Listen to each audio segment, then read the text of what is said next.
This is a very passionate podcast. I'm Mario. Super very passionate people. I'm very passionate. Very, very passionate about it. Very passionate people. She's one of the most passionate people. Or maybe you don't know shit and you want to learn from the best. Very passionate.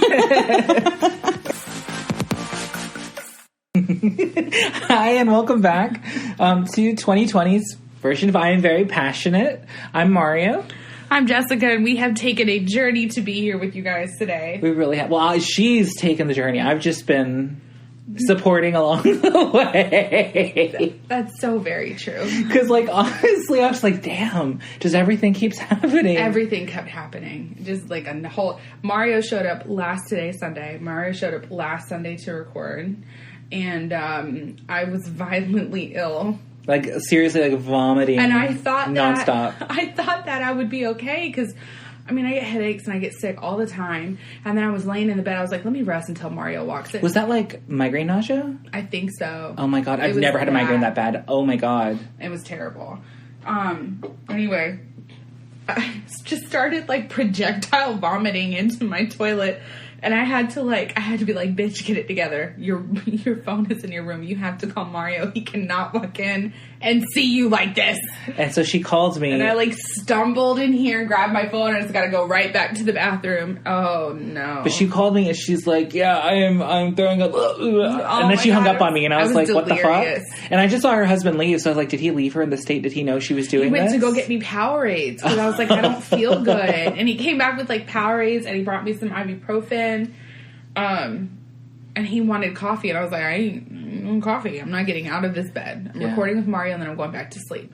But I was I hate throwing up. I get delirious. And she hung up on me and then called me back and said, sorry, I didn't want you to hear me throw up. Oh my God, no, and I'm like, girl, it's fine. It's not fine. okay.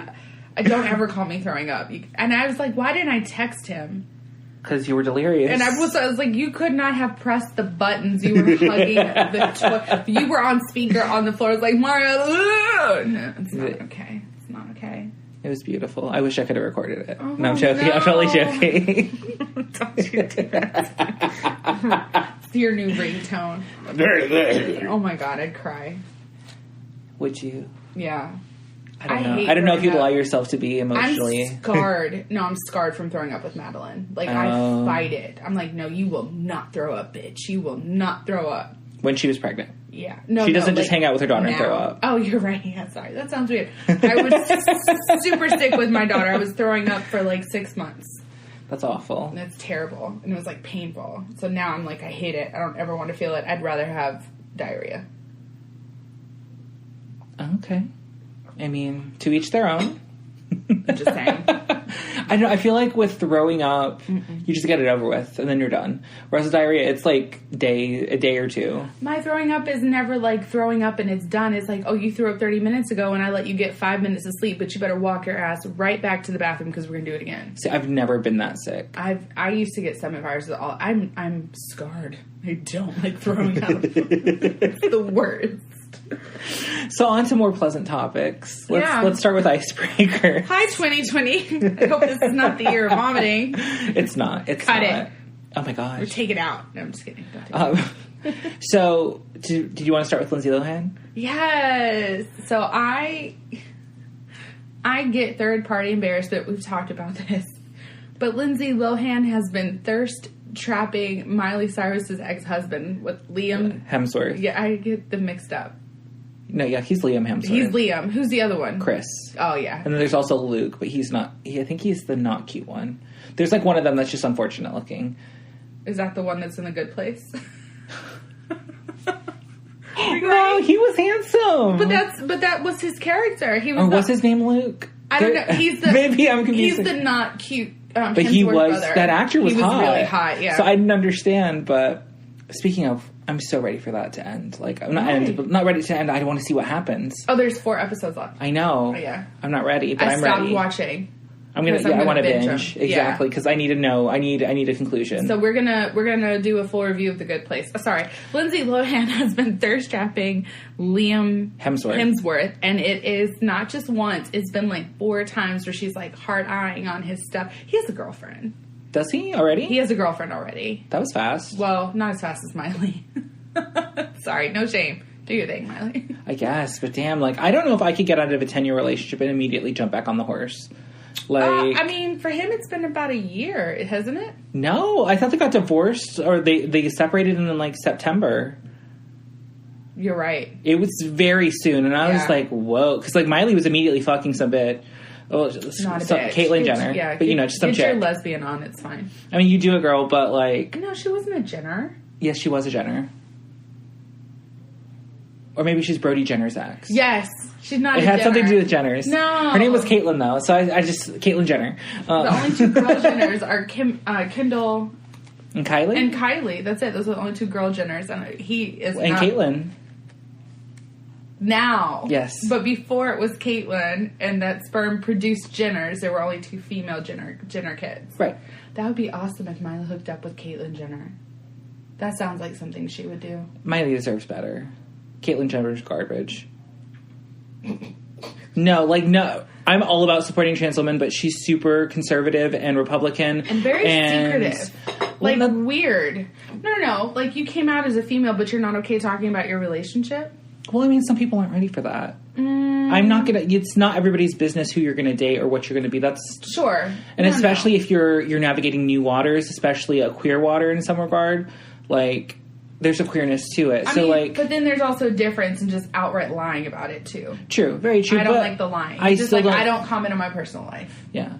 Don't lie about anymore. I meant the Jenners, you smartass. He's so funny. But no, my foot is like falling asleep. Sorry. Wake up, bitch. Wake up. Don't yell at my foot. What did she ever do to you? She stank. No, I'm joking. I am clean. It's fine. It's fine. She takes 2 showers a day, y'all. I do. Sometimes 3. That's why her skin's so dry. Yes. No, I'm joking. I wish. You know that can actually cause you to overproduce oils, though. If you wash too much. Because your skin will overcompensate. Think, oh my god, it's going to be super dry now because it was washed again and we washed all the other natural oils. Maybe that's why I'm so oily. Maybe so. Don't care. Still taking 2 showers a day. It keeps you looking young, so. Sometimes 3. Mm-hmm. I don't care. I'm not. I don't waste water like that. So anyway, that whole Miley. Well, actually, Lindsay. Lindsay's trying to have a comeback this year. Again? Yeah, she's already been in one movie. She's trying to be another. Apparently, that movie is like doing terrible. She was awful in it. Is that the one I told you about? But she's moving back to America. Good. She's moving back to America to try and pursue acting again and get back up on the horse. But she's gonna have to take out all her fillers. I don't know if she can. That face can't be on screen. I'm not trying to no tea, no shade, but whoever did her shit, like, did not... Fucked it up. Yeah. She looks rough. Some people look great with filler. Not her. No. I think it's drooping, though. Like, her face is drooping now, I wonder, do you think she got permanent? Because, most people get the dissolvable kind or, like, the semi-permanent. I don't know. I have no clue. I haven't paid her any mind. To the last Lindsay Lohan movie? Lisa Rinna? That's what happened to Lisa Rinna. No, she got silicone in her lips. But it was a permanent type filler. But it's silicone. You're not supposed to put silicone in your lips, and that's why it's so lumpy. I think that's what happened to Jeffree Star, too. Somebody mixed silicone with filler for the lips, and then that's why he had this whole thing messed up right here. And he had to have it, like, he documented it. He had it surgically removed and stitched. Wow. Because he was like, someone talked me into it, and I was like, okay. He's like, I didn't know any better. Yeah. Maybe Lindsay didn't know any better. Yeah. Let's get you some dissolvables.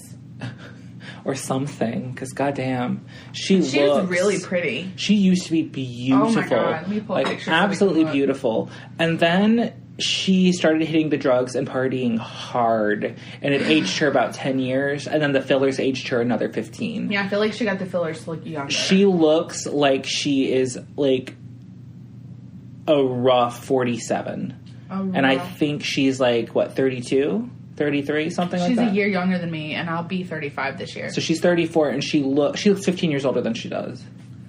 God, that's awful. Yeah. We're looking at a picture, y'all. Yeah, but the thing is like they completely... Her face doesn't even look the same anymore. It really doesn't. And she was such a pretty kid. Gorgeous. And I think she was a gorgeous woman, too. No, I didn't mean to say it like that. You're right.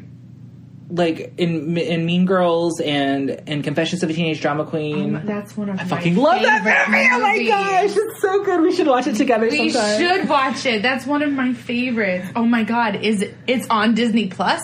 Is it? I'm about to look right now. You better hold on to your titties, Mario. Oh my god. We're gonna, because that's a Disney movie. Is that really? I'm sure. He's really holding his I turned to look, and he's actually holding his titties. I love you so much. Okay, Confessions. Oh my god, I love Confessions of a Teenage Drama Queen. It's on here! I just got goosebumps! I know what I'm doing tonight. I know what I'm doing tonight. Oh my god! When she lets the balloons go. My god. When she lets the balloons go and they don't fly. Metaphorically. It was a metaphor.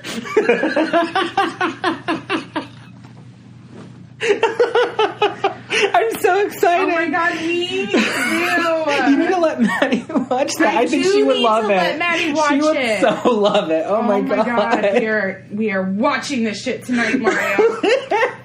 Yes, Queen. I'm so excited. I knew it was a Disney movie. It's good. Oh my god, it's my favorite. I like The Parent Trap. Uh-huh. I like Georgia Rule. Never saw it. That's the one I was telling you that Jane Fonda was like, hey bitch, get your shit together. That one's really good.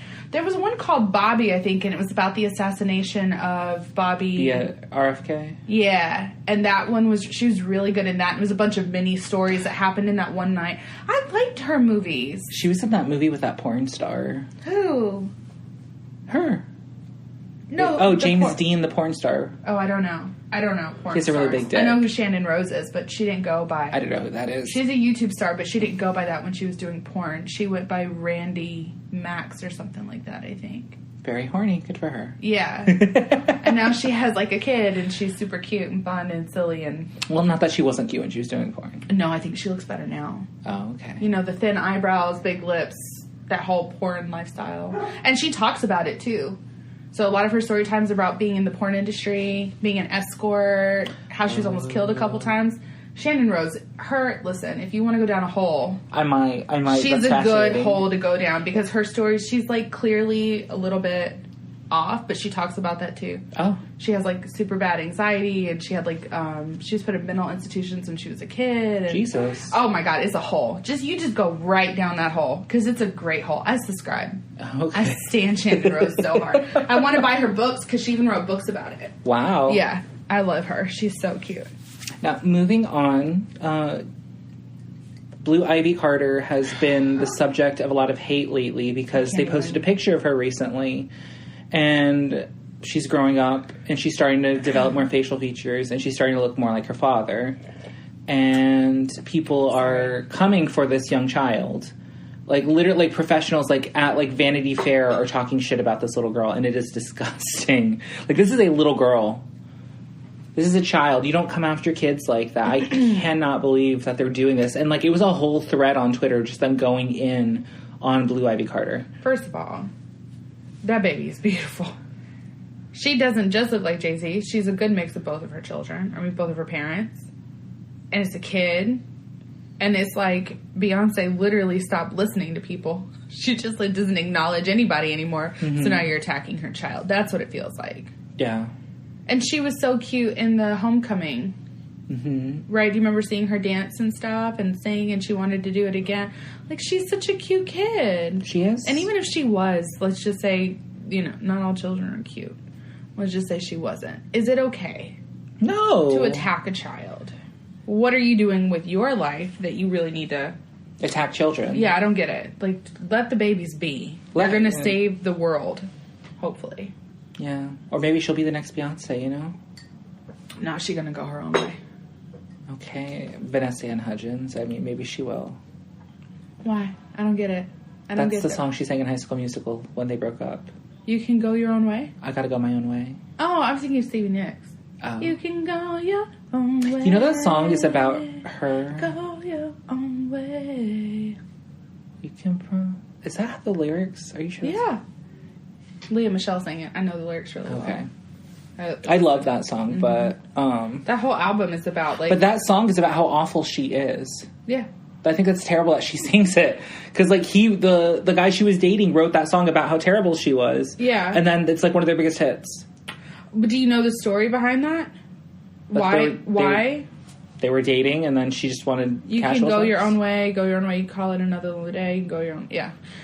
No, the band was, like, on the brink of falling out. And there was, like, divorces and tension and And so they said, we're not talking anymore. We're only talking through music. And then they committed to just writing, singing, and developing songs that anybody. And that's why that Rumor is their biggest album. It's a great song. It's a great album. Well, they put all their turmoil into their music. And Go Your Own Way is like my favorite song. It's a good song. Ever or just of theirs? Probably of theirs. Landslide is my favorite of theirs. I love Landslide so much. Landslide, that one, and I love Seven Wonders. And I like the idea of a woman singing about how awful she is and then just killing it.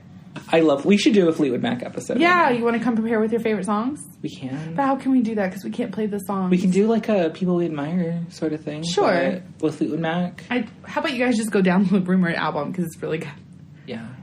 The Chain's really good. Rhiannon's good, really good. Like, that's a really... They're a really good group. I love them. Honestly, like, I wish they had more fanfare. Although, their tickets are so expensive. They went on tour recently. Yeah. The cheapest ticket was like $250. Well, and that was like nosebleeds. I'm just like, I want to see them. Well, they hated each other. So, you better pay some money if we're going to get up on this goddamn stage. I guess so. Now, moving on from celebrities. I want to see the Bengals. Do they still tour? I don't think so. Oh. I'm trying to think of old bands I'd see. I'd go see the B-52s. Yeah, that'd be fun. And they're in Atlanta all the time. Because they're based out of Atlanta. Oh my gosh. Sorry, I had to let my hair down. There's a table right there, my love. It has a lid. It just makes noises when I move it. Okay, you can put it back. It's fine. No, it's fine. But anyway. Do whatever you want, sir. Moving on. We're just going to do everything that you want to do. Sorry. This is from a movie, but I don't know what movie it is. I don't either. Okay. I'm just scared. I didn't really mean it. Now, really quickly, Julian Castro and Michelle Williamson have dropped out of the Democratic race. So 2 more bite the dust. And nobody else has jumped in yet. So Michael Bloomberg was the last. Judge Judy endorsed him, and now I think less of her. Poor Judge Judy. Just try to live your life. Well, I mean, she's a rich person. So, of course, you're going to pick the rich person who wants to, like, protect rich people. Like... Listen, I told Mario, I don't even care anymore. Just like not watching any more debates. Nothing. Mm-hmm. Whoever's the Democratic candidate, I'm voting for. That's who Mama's going to vote for. Same. But at the same time, I hope who I want to win. I want Warren. No, I'm totally invested. Ticket. But my bigger picture is not having him in office. Mm-hmm. That's my biggest right there. That to me, it doesn't matter. I just don't want him there anymore. So. That I'm a vote Democrat. I kind of got annoyed with one of my best friends because she's like, I said, if Biden gets the ticket, I'm voting for him. And she's like, I don't know if it's just going to be the same thing, but with a Democrat. And I said, absolutely not. No. They are nowhere near. Yeah, he's a bumbling idiot, but at the same time, he's going to have people around him who are going to not be a bumbling idiot. He's going to listen to the people around him. Yes. And there's going to be less turnover. You can't vote for... I'm irritated. No, she's not going to vote at all. I don't know. But that's worse. You have to vote. That's what I told her. I said no. Like, she was drunk when this happened. Oh, maybe she didn't mean it. I feel like you say what you mean when you're drunk. No, some people just want to, like, talk shit. I don't know. But regardless... I'm going to hope she didn't mean it. That's not a good decision. 2 bite the dust. We can move on. Hopefully soon. 1 bites the dust. Sorry. And another one that's bitten the dust is Prince Harry, because he's potentially quitting being a prince. No, I think they did. I think they did. Well, did he officially quit, or is he? They're like in talks of what it's going to be or what's going to happen. They're in talks about what it's going to look like, but he's not coming back. Well, yes, but I don't know if he's going to keep his title or not. Like, I don't think so. He's just not. He doesn't want to do royal duties. That's what he said. He's stepping back from royal duties. That doesn't mean you're not a prince anymore. Unless he completely says, I abdicate. I mean, I'm sure he's always going to be a prince, but he's a duke now. Is he? Yeah, he's the Duke of Sussex. Well, he's always been the Duke of Sussex. That's one of his titles. Just like... I thought they got assigned that name once they got married.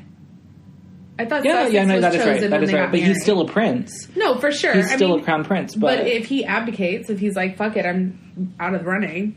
But like, he actually gave an interview to Entertainment Tonight, saying like, look... Oh, he loves his woman. That's what he said. Did you see the interview? Is that the one that said that he's worried about her mental sanity? No, he just said, I'm not going to play this game that killed my mom. Oh, he loves this woman. Absolutely. He loves him some Meghan Markle. And his child, because his child's life's in danger as well. 100%. So I don't blame him at all. I'm fully in support of this. Me too. People are now thinking, well, maybe we should just get rid of all royals. Your boy Daniel Radcliffe he talks shit about, like, he thinks that that's everything that's wrong with the country. Is having, like, a royal family, having a monarchy. Really? He hates it. And someone asked him how he felt about Meghan, because he's very vocal about, like, he's not in support of them. He was like, I feel really bad for her. And that's, like, all he would say. I feel bad for her, too. I feel terrible for her. There's, like, a lot of racism involved in 100%. This, because There's no reason that there wouldn't be. Yeah. And so it's taxing on her mental health. Do you know what I find the most fucked up, though? What? So, I don't know how many people know this, because, like, I have a lot of weird obsessions. The royals are one of my weird obsessions. Mm-hmm. I remember clearly when Princess Di died. We were in Destin, Florida, and my mom told me. And not that I was obsessed with Princess Di, but I was like, there's real princesses? Mm-hmm. I thought that was a Disney thing. And then I watched a lot of documentaries about it because I find it fascinating. I really do. But there was one where after Princess Diana died, one of the guys that was involved in the media said, as an understanding, the media in England stepped back to let the boys breathe and do their own thing, and not out of respect for, like, their mother dying and understanding what we did to cause that. Mm-hmm. But then when they got married, it was a free-for-all. Like, I just have never really understood that. Like, you had so much respect for them as children, but as adults you don't? Yeah. And if they're just making the country better and having all these foundations, it's like, why do we need to know anything else? Like, I don't really need to know how Meghan Markle is handling motherhood. It's... Like, let her handle motherhood. It's for tourism. Is that the only reason? I believe so. Think? Because it creates interest in the country, and it makes people, like Americans, obsessed with the royals, so they want to go to England to see Buckingham Palace and all the other British things. If I went to England, I'd be doing Harry Potter. I'd do both, I think. Unless I could meet them, what's the point? To see the grandeur of the architecture, the art, the beauty? No. Architecture I'm down for. I'm saying, like, unless I could meet the royals, like, I'm not going to go to Buckingham Palace. I'd go to Buckingham Palace because I want to see it. Okay. It'd be a quick trip. Just like, okay, let's take a picture. Let's go. I feel terrible for Meghan Markle. And I kind of feel bad for Harry, too. Yeah, like, he didn't have a choice. I love, like, some of the memes, though. Like, 35-year-old... There's, like, an Onion article, and it's, like, 35-year-old man... I love the Onion. Finally decides to move out of Grandma's house. Something along those lines. And I was like, oh, shit. Did you... he's going back to discuss... I read an article saying that she didn't feel safe, and so she'll phone in. Like, she doesn't even want to go back to the palace. Yeah. And, that was the article. In that same article, it said that he was worried about a mental breakdown for his wife. Because they've been 6 weeks in Canada, just, like, chilling and doing their thing. And now she has to go back. No. Yeah. Well, she was over there, and she just left, apparently. What do you mean? Like, they went back together, and then she couldn't handle it, so she left. Oh, I didn't know that. Yeah. I thought they were still at that really beautiful house. Mm-mm. Oh. But they also want to, like, keep certain things. They're like, well, if you're not going to be royal, we don't know if we're going to let you keep that. So you're on your own. Like, there's certain houses for them to be able to visit or live in. Well, it said they want to be financially independent. Apart from that, they want... Yeah. So it's just like, let them be financially independent. They can make some money. They're both good looking. They can be models. They can... I think no matter what, he has, like, money, period. And that'll probably... Does he, though? Yeah. Because that's royal money. That's not his money. I'd think. Maybe. Because it's all... They're paid by the taxpayers. So if he gives that up, I don't know if he's going to have anything. They might just say, okay, here's $1 million. Good luck. I don't know what they're going to do. I mean, he loves his wife and his baby. Why wouldn't he? Right. I'm fascinated by Meghan Markle. And I find her face very striking. I think she's gorgeous. She's beautiful, but there's something really unique about her face, too. And I can't put my finger on it. You're really good at stuff like that. Like, you're able to look at someone's face and decipher what it is, not me. I'm just like, oh, your face looks different. I just think it's angles. She's a very angular face. But they're not, like, harsh angles. And, like, her nose. I'm always looking at her nose. I think her nose is so beautiful. She has a very, like, swoop nose. She does. Yeah. But with that being said, Sorry. we should move on because we've been going a little long. Oh, okay. The last thing we wanted to talk about was Iran and everything that's going on in Iran. 2 more things to talk about. What's the other thing? Puerto Rico. Oh, right. With Iran, Trump did an airstrike and killed one of their generals. Mm-hmm. And he said, oh, well, they were going to attack America. And as he tries to tell the story more, it's showing more and more that no, he did not. And there's somebody in his cabinet who's had a vendetta against this person for literally a decade and convinced him to do the airstrike. And he did it. And people were like, oh my God, we're going to war. That's what actually happened.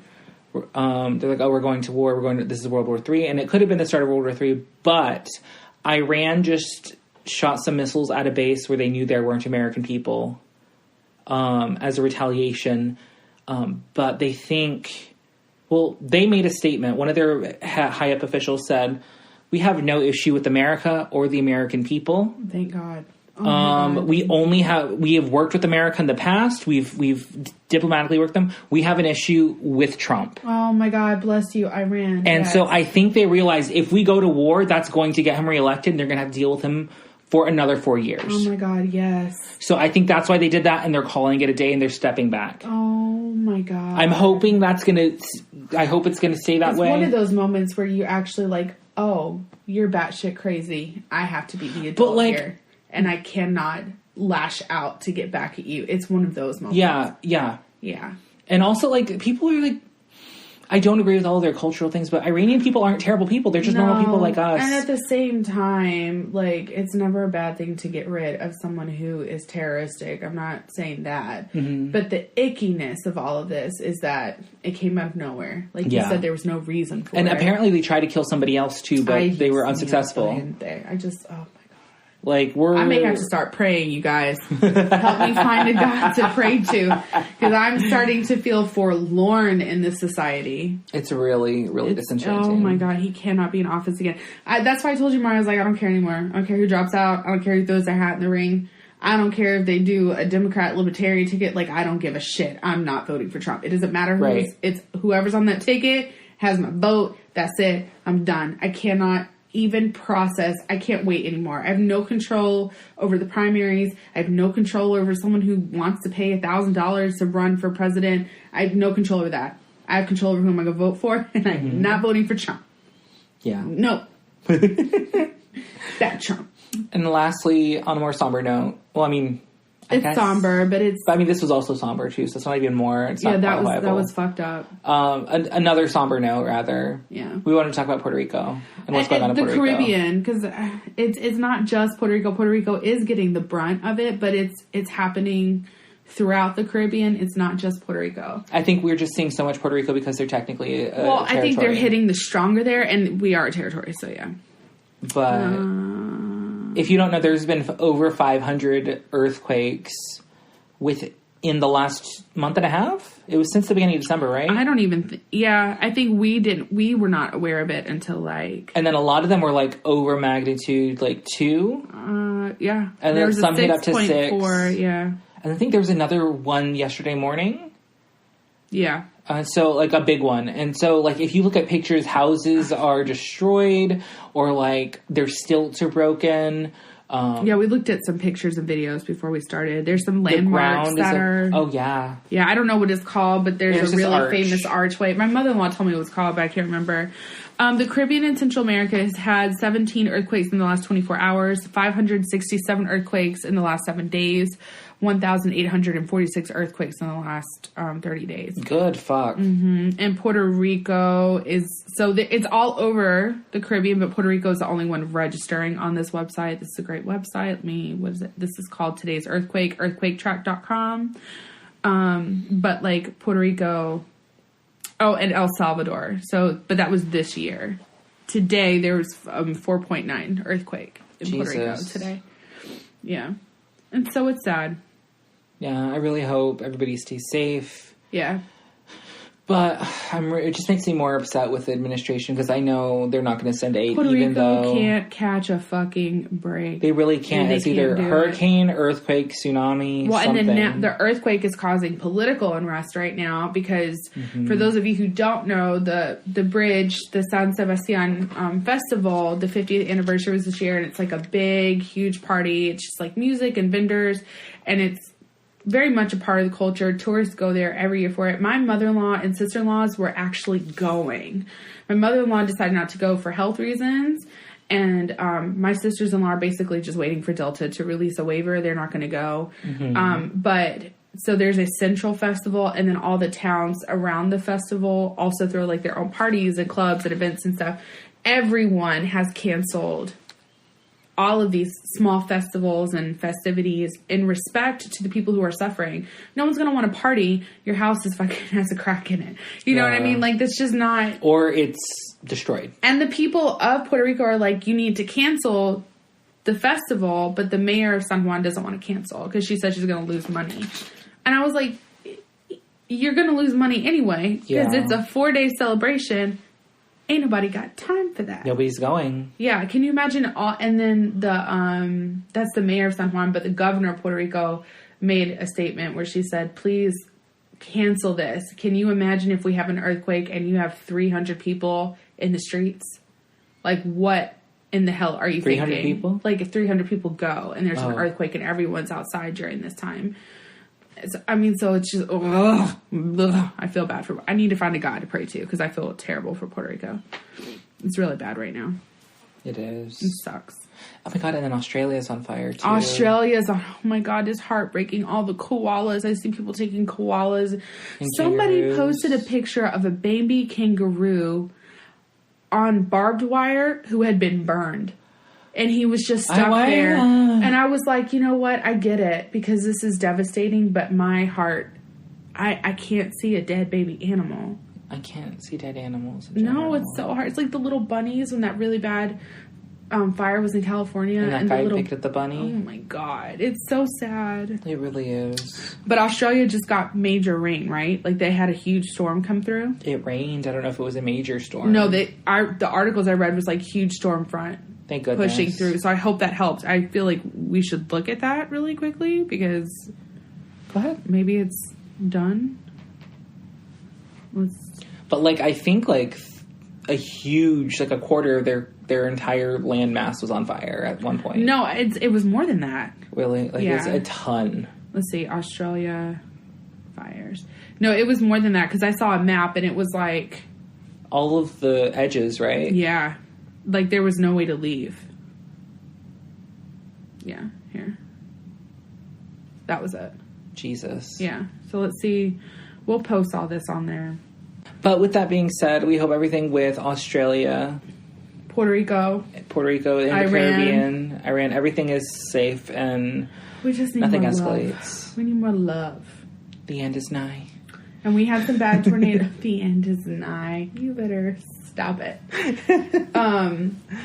We had some tornadoes come through yesterday. In fucking January. I'm pissed. That's normal. No, it's not. Tornado season is like the summer. No, it's not. This is our rainy season, and when it's rainy and hot and cold, it happens this time of year too. I hate We don't tornadoes. really have a tornado season. It can happen whenever here.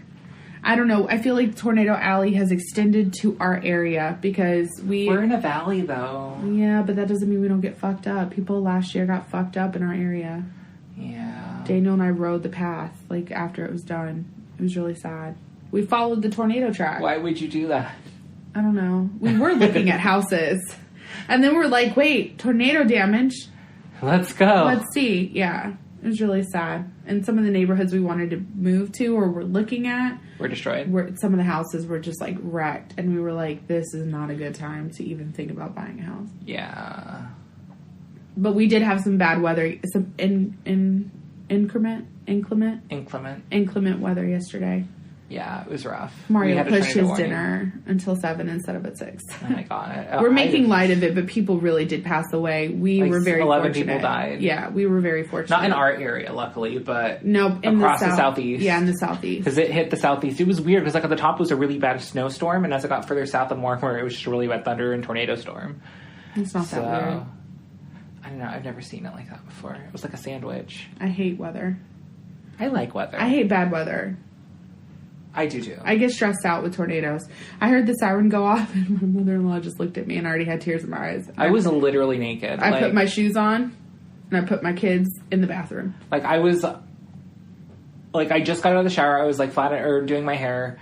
And, like, I was texting Jessica, and it happened. And I just immediately, like, threw on clothes, grabbed all my tech that's, like, portable. Our siren went off to take cover. And I went downstairs. My mom called me, and she's like, oh, my God, the sirens. And I was like, I know. And so I went downstairs and hung out in a closet with my cats and dogs. Well, one of the dogs wouldn't come, so I was like, fine, die, bitch. And we went inside. Well, I mean, yeah. I'm trying to help you. Exactly. No, she would not come. And I was like, okay, it was nice knowing you. My husband... I'm not dying for a chihuahua. I'm crying in the bathroom, trying to be calm for my children. Daniel's outside in the dark weather. Because that's what we do. Like, I freak out. Everyone's in the closet. Daniel is outside looking for the storm. He is so bold. Like, he's very, very adventurous. I could never. Me either. I'm a chicken shit. Me too. I don't want to die. Not a Gryffindor. I would never be a Gryffindor. I don't want to die. Maybe my husband's a Gryffindor. Maybe. Oh, my friend Jamie got hired at our job. Oh, yeah, she's really excited. And one of my good friends, Taylor's little brothers, got hired, too. So we're very happy to have more people at our family. Congratulations. Yay to everyone. We love you. But anyway, let's go ahead and get started. This week we are talking about... kitty cats. Cats in general. So the movie Cats and the documentary on Netflix, Don't Fuck with Cats. There are going to be spoilers for both, so be prepared. But let's be honest, who really cares about cats at this point? Jessica does. I do not. I'm very angry. I enjoyed some aspects of it, and we'll get into that. So we'll be right back after this break, and then we'll start with Cats. Meow. So welcome back.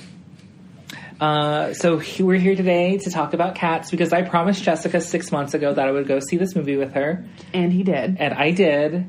And my children. And, well, just your daughter. Oh, Danny didn't go. That's right. No. It was me, you. And then your niece. My niece, Mia, went with us. And she hated it. Oh, my God. She hated it so much. We put on the soundtrack, Taylor Swift's song in the car. She closed her eyes and started, like, dissecting it. Like, this is what... She's McCavity? flat here. No. The song McCavity. Yes. Yeah. Because I thought the song she wrote with Andrea Lloyd Webber was a good song. I wouldn't know. I don't support her. Haven't listened to it. Not going to. Well, no, but she didn't even sing it in the movie. She's not getting my stream, bitch. No, but, like, Francesca Hayward, who played Victoria the White Cat, sang it, and it was very pretty. Oh, was that the Beautiful Ghost song? Yeah. I thought that was beautiful. Like, that was the only song that moved me in the entire movie. I am weird about new songs being added to established musicals. The reason they do it in movie musicals is so they can get the Oscar nom for Best Original Song. I got you. I feel you.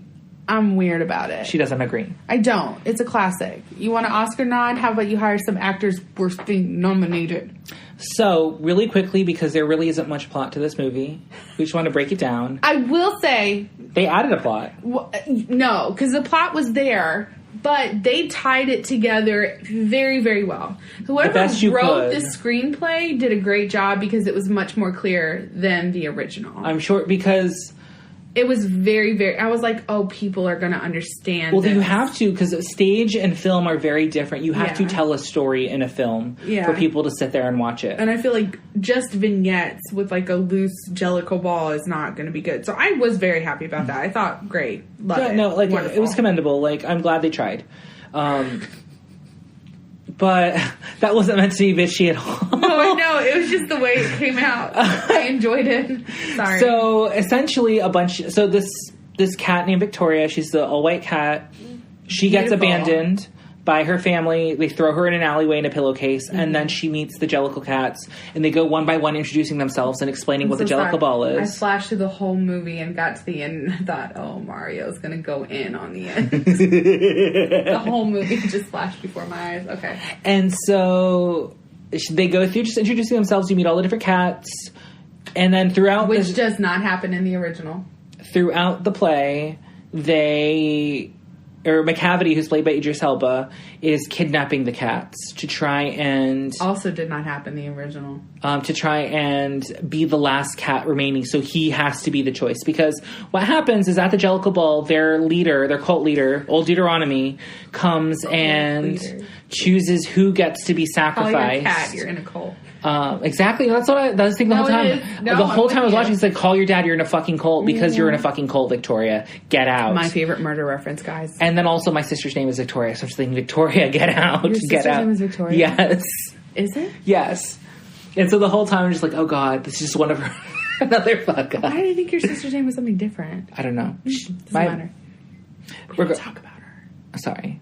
But anyway, they go around meeting all the different cats, and then they get to the Jellicle Ball. Each cat has like a song that kind of describes what they would like to do with their next life, or why they deserve to go to their next life. Exactly, and what's special about them. Mm-hmm. And then... Or what could be special. They finally go to the ball. Judi Dench's Old Deuteronomy shows up, and... Which I thought she did a great job. Then, like, McCavity kidnaps her, and then they have to fight to save her, and then they bring her back, and then she makes the choice, and the person dies. And then they go and do the grand big finale in, like, Trafalgar Square, which is abandoned for some reason, like some post-apocalyptic wasteland. Does not happen in the original, guys. And then, like, they're singing, and then the song stops, and Judi Dench turns to you, the audience.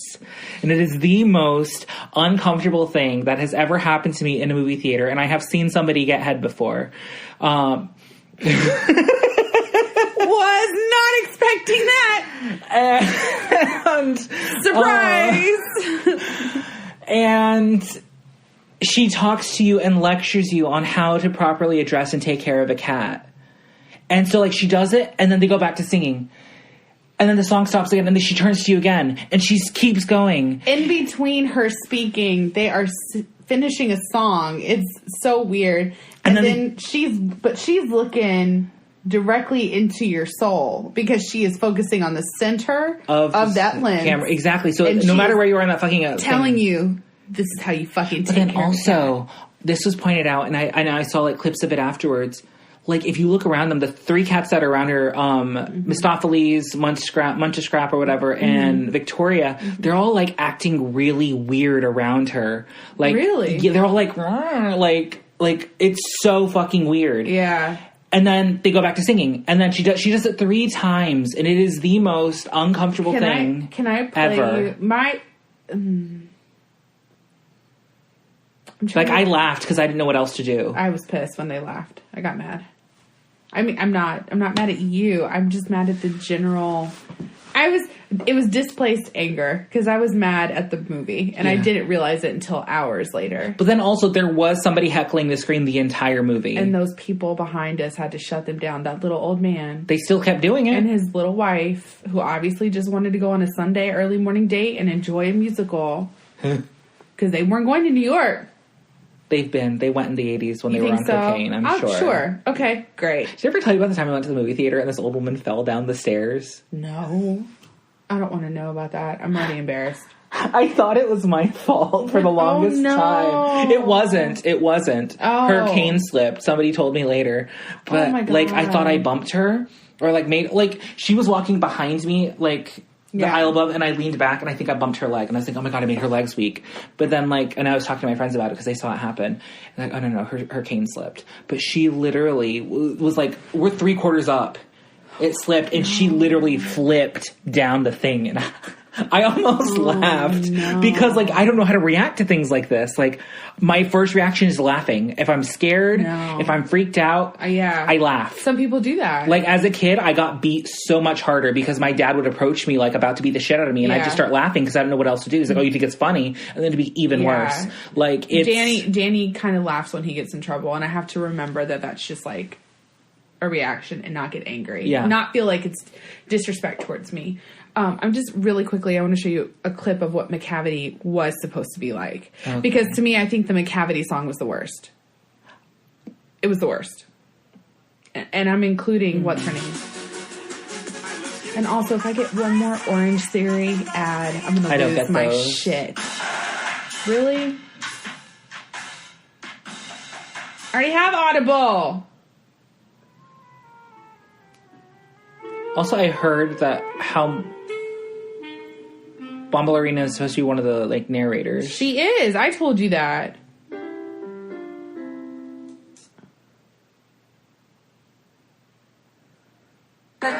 There's no one like McCavity. He's broken every human law. He breaks the law of gravity. His powers of levitation would make a fakey stare.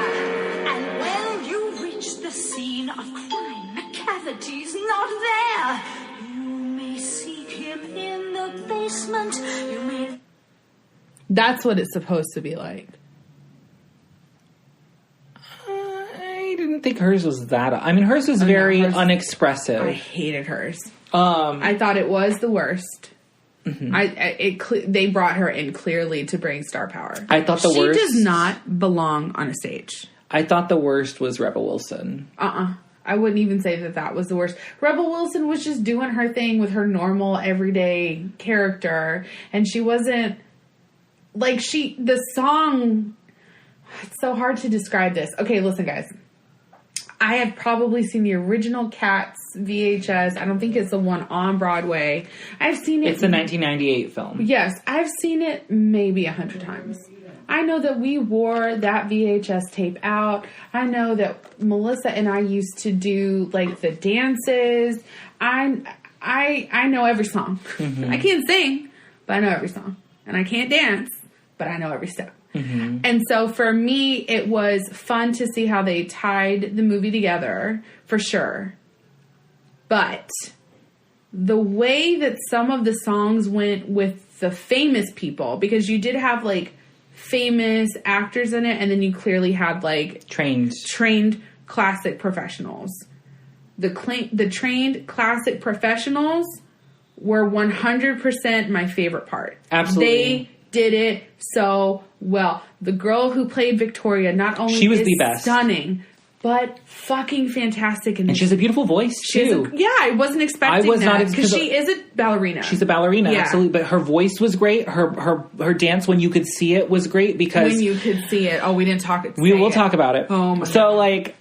let's first start off with things we liked about the movie, and then go into criticisms. Okay. So I think Victoria, Munkustrap, and Mistopheles were the best in this movie. 100%. They stole the show. They really did. They were good. Their dancing was incredible. Their acting skills were great. And I have a crush on Mistopheles' actor. I think everybody does. He's so cute. He has like big, like blue Elijah Wood eyes, and I'm just like, oh my god, he's so cute. And he was the sweetest and nicest and most caring. Because like Victoria in this movie is abandoned, and he looks out for her because none of the other cats, like anytime anything happens, like they just run and they just leave her to fucking stand there. And he's like, no, you have to come on. Right. I think they were the best part. I liked some of the set pieces. Like I thought this set was actually really cool. I thought it was extremely inconsistent, but that'll be in criticisms. Okay. I thought some of them were nice, though. Some of them were very cool looking, but very just fake looking also. So it's kind of... Yeah. I think it looked like a video game. I expected it to look a little bit fake, though. I think that the dancing that you could see was very good, for the most part. We have to talk about that. Who else did I like? I liked everything when Victoria was in it. When Victoria's face was on the screen, I was in it. Mistopheles as well. I liked the new song that Taylor Swift wrote. The Beautiful Ghost song. I thought it was really good. It's the only one that moved me anything, like made me feel anything at all. Not me. I sobbed during Memory. I could not. That's a criticism for me. You loved Jennifer Hudson, right? I thought Jennifer Hudson did great. I thought that was so out of her wheelhouse. It wasn't. That's how she plays in everything she's in. No, I haven't seen her act in that much. But I found her very believable as Grisabella. I found her convincing. I watched her a lot. I liked her. And even if she's been like that in other shows or movies or whatever, okay, that's fine. Do you have any other positive things to say? Oh, yeah. Okay, well then keep going. Because I was going to just immediately go into my issues with her. Oh, you can't talk about Memory to me. I'll shut down. I saw We'll get ready to Ask shut Mario. down. She Ask did Mario. cry. I was sobbing. But it's nothing to do with memory. It's to do with Jennifer Hudson. I think it was just memory for me. Jennifer Hudson overacted the fuck. Everybody overacted. No, they didn't. There's three. Those three didn't, but everybody else overacted. No, there's three different mindsets in this movie, or like three different groups of people in this movie. There's the people who are going for the Oscar: Judi Dench, Ian McKellen, and Jennifer Hudson. Sure. Then there's the three people who think they're in like an SNL skit about this, and that is Rebel Wilson, James Corden, and Idris Elba. And then there's three people who actually know what the fuck they're doing and know about this play. I had not. And that's Mistopheles, Victoria, and Monster Scrap. I had not pictured it like that, but that's very, very accurate. This is the director's fault. He didn't give them a clear direction of how we're trying to do this movie, what we're trying to portray. They're just like, okay, you do what you think you should do, you do what you think you should do, and you do what you think you should do. And it doesn't mesh well because they're clearly not in the same movie. That's very, very true. It did feel like there were several different... I'm going to tell you, when he kidnapped the first cat and they found him on that barge, I went, what the fuck? Yeah. Because that did not... I heard about the boat before. I didn't. Oh, I wish you would have told me. I was completely... No, because anytime I mentioned anything, you got pissed at me, so I was not... Anytime you mentioned how terrible it was, I'd get pissed at you. No, but then I brought up the whole thing about McCavity, like, kidnapping people. It was like, oh, no, that never happened. That's not happened. No. And I was like, oh, shit, sorry. That must be only in the movie. And he's kidnapping people. He doesn't kidnap people in the original one. He's not magical. My God, it's so infuriating. I thought he is. He's just talking about how he can levitate and shit. That's magic. But levitate in the sense of like a really slinky, acrobatic type cat, not actual levitation.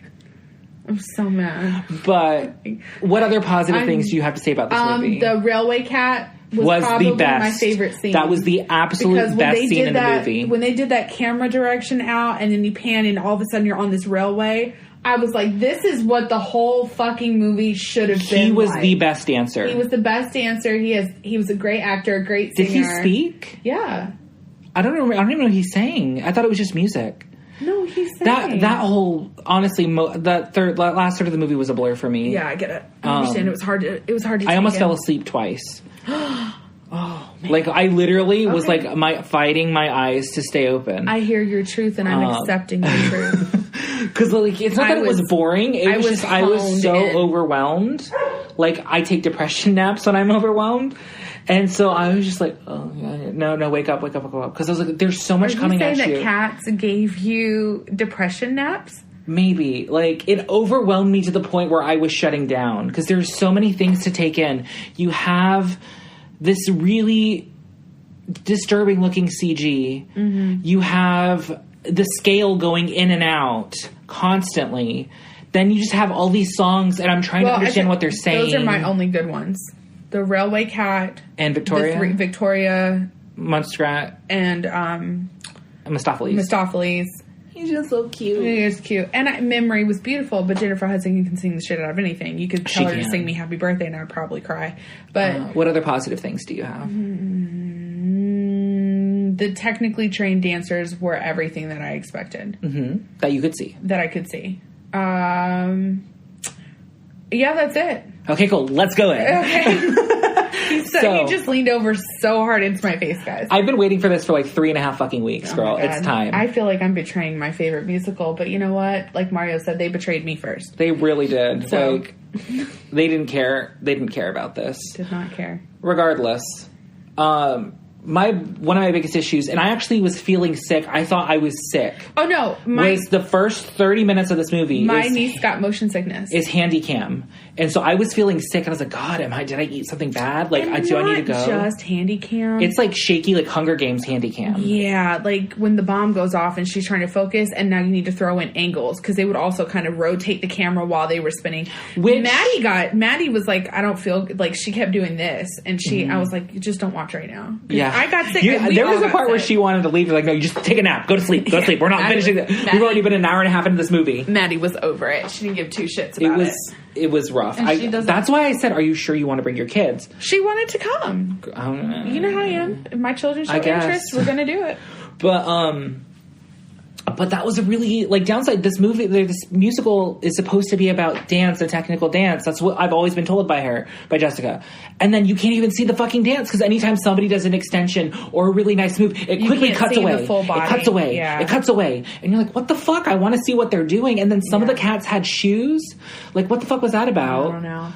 Roxy described it best when she said to me, because I regurgitated how terrible this movie was to her and Damaris on the phone on the way back from the airport.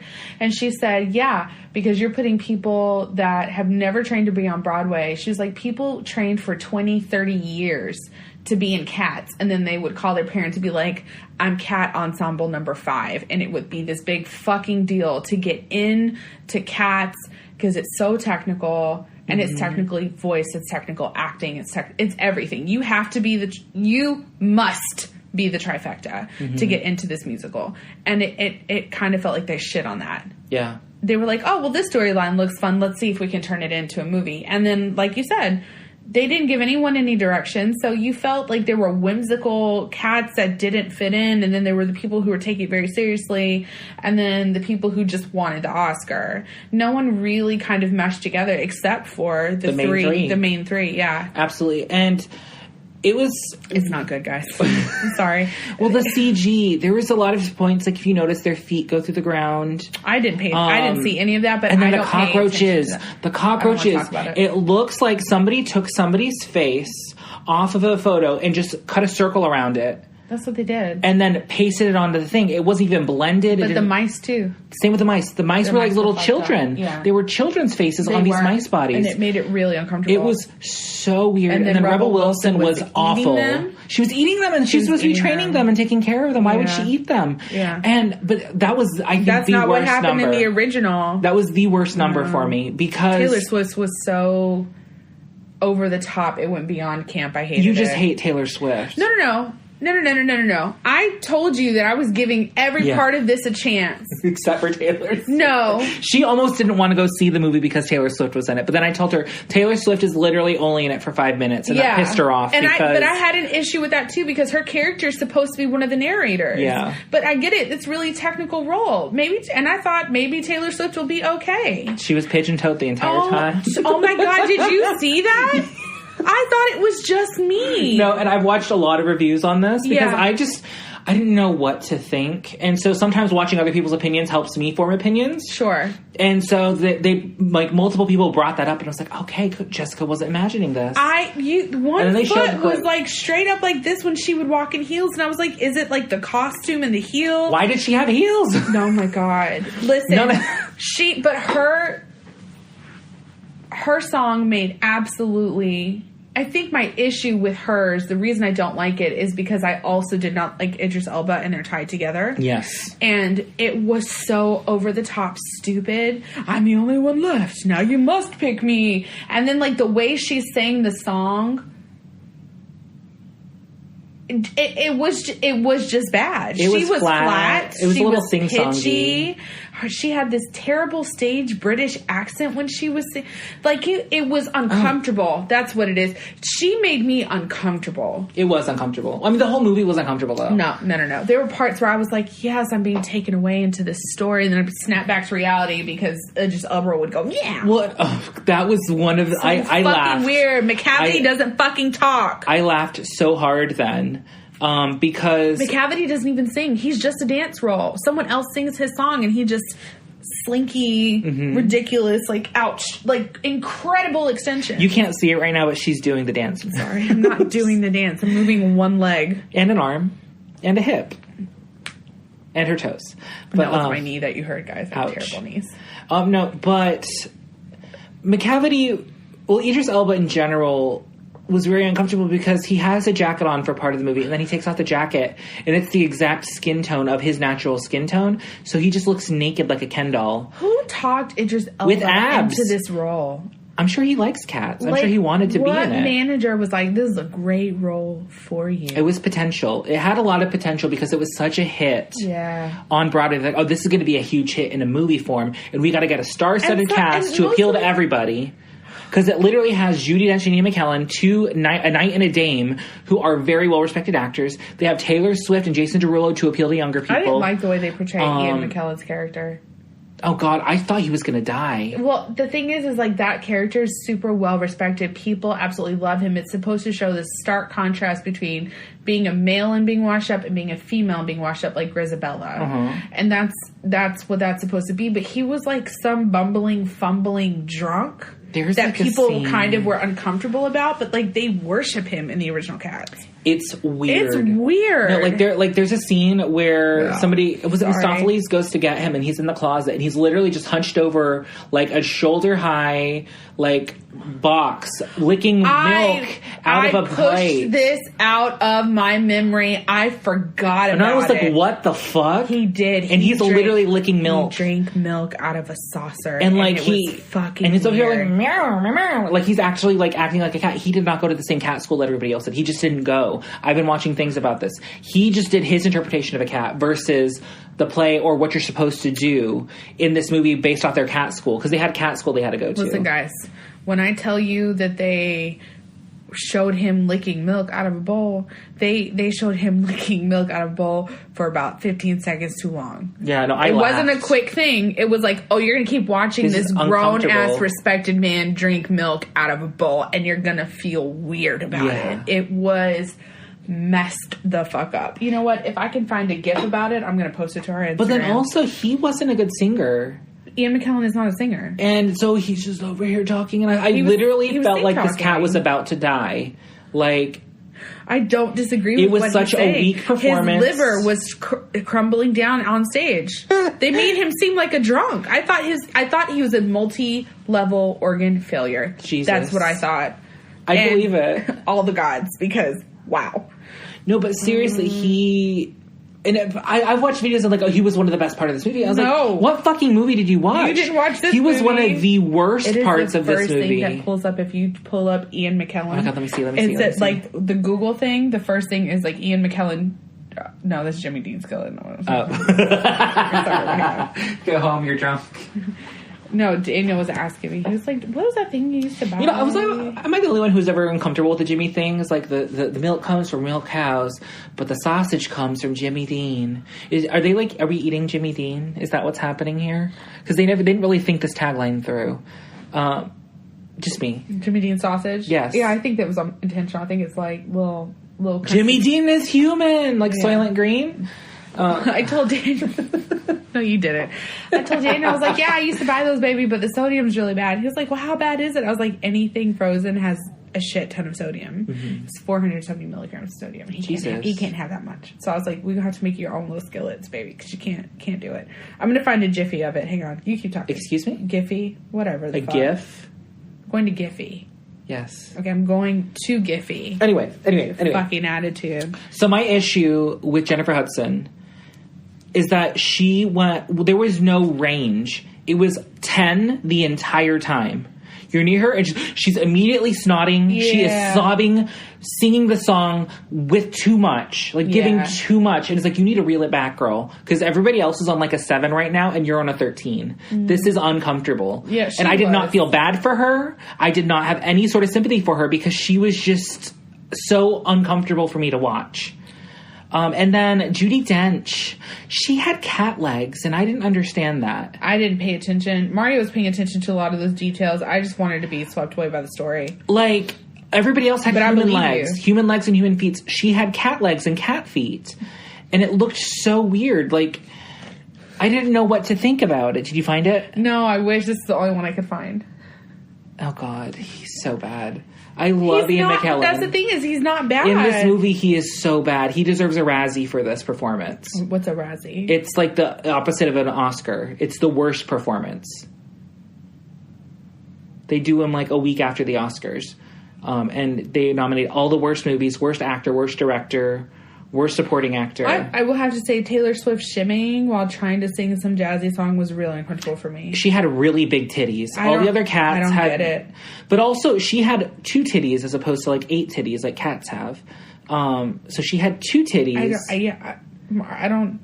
And then, like, all the other women's Mario, cats had no titties. Can you imagine how uncomfortable it would be if she had, like... 8 titties? Yeah. Yeah, but at the same time, she shouldn't be having titties anyway, because she's a fucking cat. Bombalurina. It's supposed to be the sexy cat. Yeah, she's I get sexy, that. but, like, cats don't have boobs. So we're going to put her in some 2-inch heels and titties, and that's sexy? I don't understand. God. And they were not cute heels. They were not. Like... I don't get it. And like, they got these at Payless. And then also... And then you can get some cute things at Payless, but they got it from the discount aisle. But it was, like, the rounded Mary Jane style. And it was a really chunky heel. Yeah. And it was, like, glitter. And then they spray painted glitter on it. It was not a good look. I wasn't that happy about it. But There's a BuzzFeed post about it. She's like, why is no one talking about Ian McKellen drinking milk? I was like, you know what? Mario feels the same way. But it's so weird. It's really... He was drunk. That's what it looked like to me. He had to have been. He really had to have been. There were a lot of confusing things they did, though, like with the scale. It happened before this. This is before he started singing. But, like, you hear that? If you heard that, it sounded like a frog croaking. Like... It was very, very weird. It was like... He was trying really hard to be super theatrical. He's dying on his deathbed singing a song. Yeah, and this is his last chance to make it to ascend the Heaviside layer. The Heaviside layer. You know that's a layer in the atmosphere? The Heaviside layer? Yes. It's part of the stratosphere or something like that. I didn't know that. Yeah, it's not like a place. It's not like the layer like L-A-I-R. It's L-A-Y-E-R. So they're going to a place in the sky. I knew they're not. it was a layer. I always thought it was like a layer, like it's this new like a castle layer? or a fortress. Oh no! I knew it was a layer. The Heaviside. It's a layer in the in the stratosphere. Because I used to look up lyrics to the song, so that's why I knew. But I didn't know that was like a real thing. I didn't know that. Yeah. So they're just going to the sky, but. What else did I not like? Oh, the scale. So the scale. I'm sorry, of really quickly. What did you like again? Just those 3. The main 3. The main 3. I thought Jason Derulo actually was very good. I didn't like the song. The dance moves were like weird, and they sped them up somehow, or made them like really staticky. It's because it was animated. Like Is that why? The dance didn't look natural. There's some points where they were very floaty, where it wouldn't naturally do that way, because like somebody does like a quick jump and they try to slow it down a little bit so you can actually see it, but it looks animated because they have this fur, so it just looks like they're floating there. It was very strange. Okay. But Jason Derulo had a very good British accent. Yeah. He was there as part of the ensemble the entire time. He was very unlike Cockney. Taylor. It was great. So he was supposed to be. I think he did good. He has a really cute smile as always. And he sings really well. Yeah, no, I was like, I didn't like his song. I didn't like how horny the cats were. Oh yeah, like it was a little bit uncomfortable sitting next to your niece, and like these cats look like they're about to pounce on each other and fuck. Like, I mean, like, she's used to like Broadway. I'm stuff. sure. Yeah, I'm sure. I'm just glad I wasn't sitting next to your daughter. I put my niece between me and Mario because I was like Mario's gonna fuck me up during this movie, and I'm not about to get kept quiet the entire time unless I couldn't help but laugh. Which is at the end. Yes. But I mean, it was so uncomfortable. Like, you couldn't... You couldn't not do something. I get it. But your niece was like, what the fuck? Like, she said, what the fuck? She was really mad. It was the weirdest thing I've ever seen in my life. Yeah, it was strange. Apparently, at the press screenings, they were giving out free drinks because after the first batch of them and the negative reactions... They were like, get drunk. People need to be drunk to see this shit. You need to be on crack to see this shit. Or coke. You need to be because that's what he was on acid. when he wrote this. Yeah. Was allegedly cocaine. He was very big into cocaine in the 80s, and that's when he wrote this. That's the rumor. Andrew Lloyd Webber. Oh, yeah. I believe that. But the scale of things really was weird because there are scenes where everything is cat-sized and there are human-sized to that that's sized for them. So it looks like they're just in a normal set. But then suddenly they're in a bedroom and they're teeny tiny, like burglaring like this house with Rumpelteazer and Mungo Jerry. There are people in this world that have great ideas and then should hire people to execute their ideas and not execute them themselves. Yeah, I guess and that's what happened here. This could have been, and that's what I told Mario, I think the worst part is that I understand what they were trying to do. You can see it, but they did not do it. Right, yeah. No, exactly. It wasn't executed well. It felt like... can't describe it, but it felt like a thing where you're so excited, like as a kid, right? Mm-hmm. As a kid, you're like, oh my God, I can't wait for my birthday cake. I got to pick my birthday cake. My mom let me pick my flavors, let me pick my buttercream, and I'm so excited. And then you get the birthday cake and it's German chocolate cake and you're allergic to coconut. That's what it was like. Yeah. You were so excited to try this German chocolate cake. You were a grown up. You got to pick your shit. And then you almost died.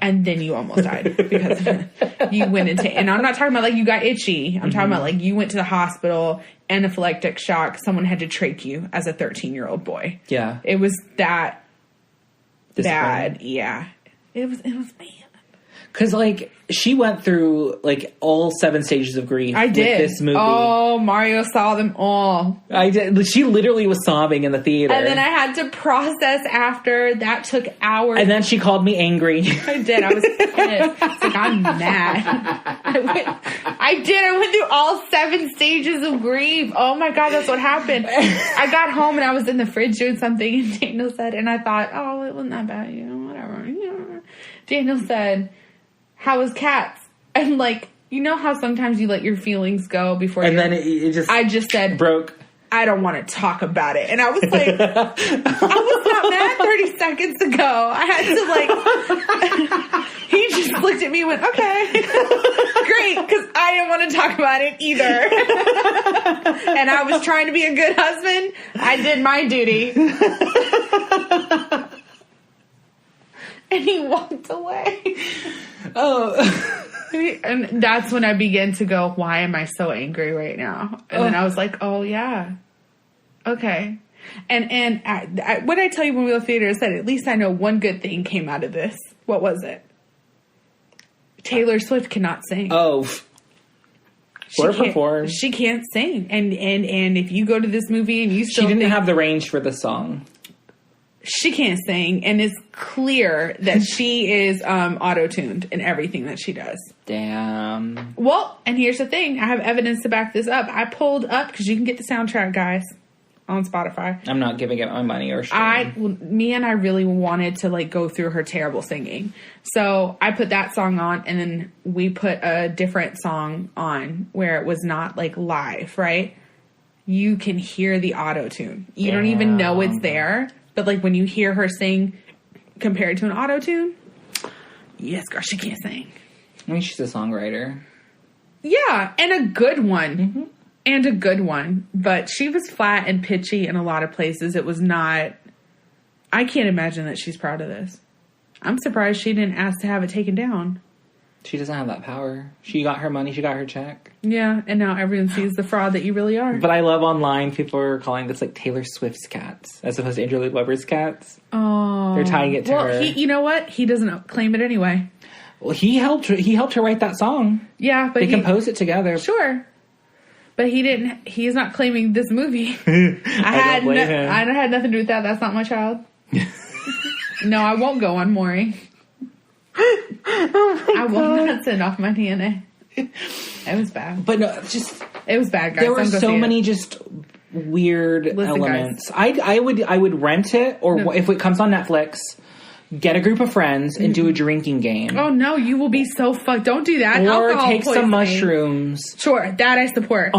Sure. And just watch this and have a trippy ass fucking time. Yeah. Like don't do the drinking game. Someone will get alcohol poisoning unless it's water. Take a shot when someone is a really good actor.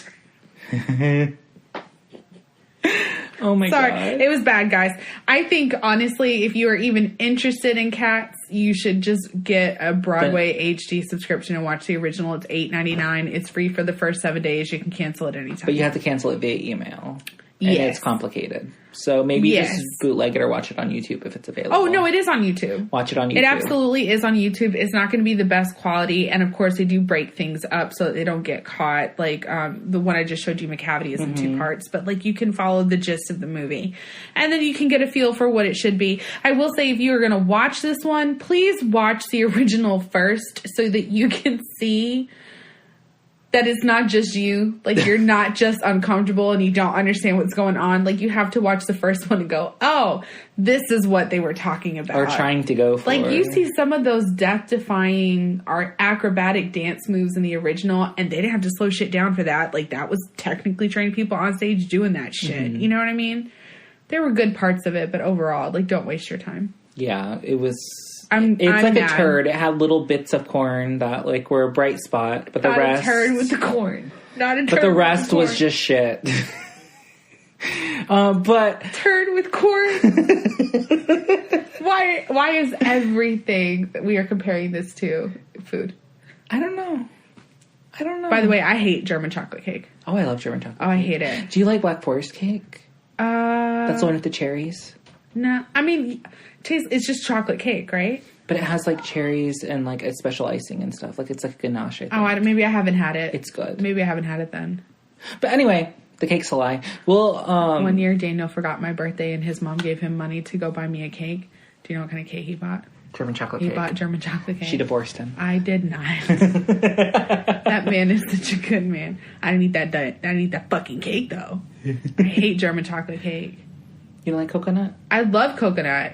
But you know, I told you, if I'm going to eat fruit, it's going to be fresh. Oh. I don't want it cooked or baked into Where do you anything. get fresh coconut, bitch? I bought it. You can call me bitch. It's fine. I don't get offended. He, like, cut it off. Where do you get fresh coconut? I bought it from Walmart around the corner. You can buy it from the... You just break it, you get the screwdriver and... Absolutely. Girl, I have taken it outside on the concrete like my grandmother used to do. Slam that shit down. It cracks. But that's all we have to say about cats. We'll be right back with Don't Fuck With Cats. Thank you so much for listening. No, really, don't fuck with cats.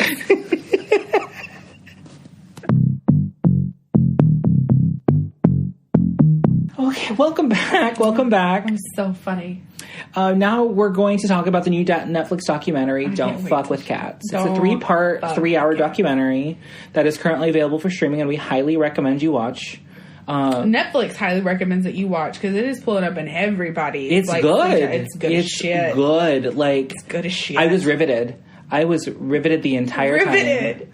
Like, I was like, what the fuck is going on? Like, my mom wanted me to help her take down, like, all the Christmas decorations, so I was like, I still haven't taken down mine. We took them down, like... I'm going to take mine down today, soon. I think. We did it all in one day, and I was like, oh, thank God, I'm free. I'm free. Dottie is a free elf. Today. But no, we were taking out the Christmas tree, and I'm just watching. I have it on my iPad, so I was just had my iPad there while we were taking on tree shit, just watching it. Because I had like 18 minutes left of the 3rd episode, and I was like, we were supposed to record the next day, and then that got canceled because somebody was throwing up. And they were supposed to record on Thursday, and other things happened, and now we're here. But we're here, and it's finally time, and I'm excited. We're telling you not to fuck with cats. Any of them. So, how do you want to go about this? We should just go... bit by bit, like as it goes on. Episode by episode. Like, we should talk about how it unfolded to us. Okay, really quick. You lead this one. Spoiler alerts. Oh my God, I have the worst memory. Spoiler alerts. If you haven't seen it... And want to see it and be surprised and amazed. And it'll be worth it. Like, I have no reason to tell you to click out of this podcast because we want more listeners. Like, we get the download, and that's all that matters. So yeah, you've already downloaded this episode, girl. Come back to us. I'm telling you, if you haven't seen it, go watch it and come back. Because it is huge. And I had girls at work listening to it, and she was like messaging me during it. I was like, "You're not even really at like the big." She was listening to it. She was I'm sorry. She was watching it. Oh. And she was like, "Oh my God, I can't believe you got arrested." And I was like, "Bitch, you're not even there yet. You're not even there yet." So, Cats is a slow kind of Don't fuck with cats. Don't fuck with cats. Yeah. Fuck Move cats. on, girl. Let it go. Don't Fuck With Cats is a very, very slow build up. And then you get to like what should be the denouement. Yeah. And then no, it's not. You leave on a high note because they take it one step further. Ooh. There is no come down from this movie. When it is over, you are shocked with your jaw. And I just have to talk to everybody. Dropped. I just want to talk to everybody about it. I talk to people at work about it. Nobody's seen it. And I was like, no, you have to watch this. You have to watch this. This girl who sits right behind me who likes true crime as well. And it's like, girl, you have to watch What's her name? this. So you... The girls at work were talking about it. And you're like, you haven't even got to the best part. Yeah. And... It really does build. Like it's a steady build. Like, you're not coming down. I didn't even know it was going to go this direction. No, me either. Because I was thinking, like, oh, there's this. So essentially, somebody posts a video of them putting 2 kittens in a vacuum bag and vacuuming the air out until they die. And they don't show it. They show parts lead up to it. You can hear the vacuum. Oh no, I skipped it. But I couldn't hear it. But the woman. No, you don't hear the cats. Like, you don't. But you hear the vacuuming noises. You hear the vacuum, and them describing what's happening, and it's just as bad as watching it in my eyes. But like right when you cut away, they stopped it. Yes, no, right. Because I did the thing where you go 10 seconds and they were still talking. So I did it again and they were still talking. They talk about it for like 30 seconds. They talked about it, but they cut off the video at that point. And because you can still hear the video while they're talking. Though. No, I think you're traumatized because I could sit through it. I can't see kitties die. Well, you didn't. I don't want to experience. You don't see the kitties die, and you don't hear them in pain or anything like that. The girl gets very emotional, and she's like, "I can't watch it. It still fucks with me to this day." So they respect her in that sense. So in regards... Body Movin' is her Facebook name. Yes. So what happens is this video gets posted and these group of people on Facebook start a Facebook group to try to find out who this person is so they can bring him to justice. Armchair detective. And so 2 of them are the girl named Body Movin' on... I forgot her real name. Brandy was her name? Like Brandy? I don't remember. I think it was Brandy. And then like John Green. Wasn't the guy's name? John Green. I want to hang with John Green. I like him. And I like how uncomfortable he was when it first started. Oh yeah. You could see he got more comfortable as the thing went on. But essentially they're in this group trying to track him down, and they did the damn thing. Like they did everything. Broke down the video piece by piece. Okay, here's this yellow vacuum. Here is this. And so with the yellow vacuum, they went into a vacuum farm and said, hey, does anybody know what kind of vacuum this is? And they knew immediately. And they found out, okay, this is only sold in North America. Yeah. But also, like, in the background, there's, like, a Russian sitcom playing. So they were listening and they listened to it, and they identified the episode of the TV show that it came from and everything. They found it. It's like, okay, maybe he's in Russia or the Ukraine. And this documentary is about Luca Magnotta. Yes. Sorry. There is a really great, my favorite murder episode about it, but the details in my... Is there? Yeah. I don't remember But this was before the documentary came out. This was maybe like 2 or 3 years ago. And so all the details are not as accurate as they are now because we have all the information. Or more information. And then, so I think Karen did it. I'm going to have to watch. I'm going to have to listen. I don't remember I found it. Yeah, I found it because I wanted to go back and listen to it. But they go around, and there's also, like, you can see the person's profile who's doing this. Deanna. I don't know why I thought Brandy.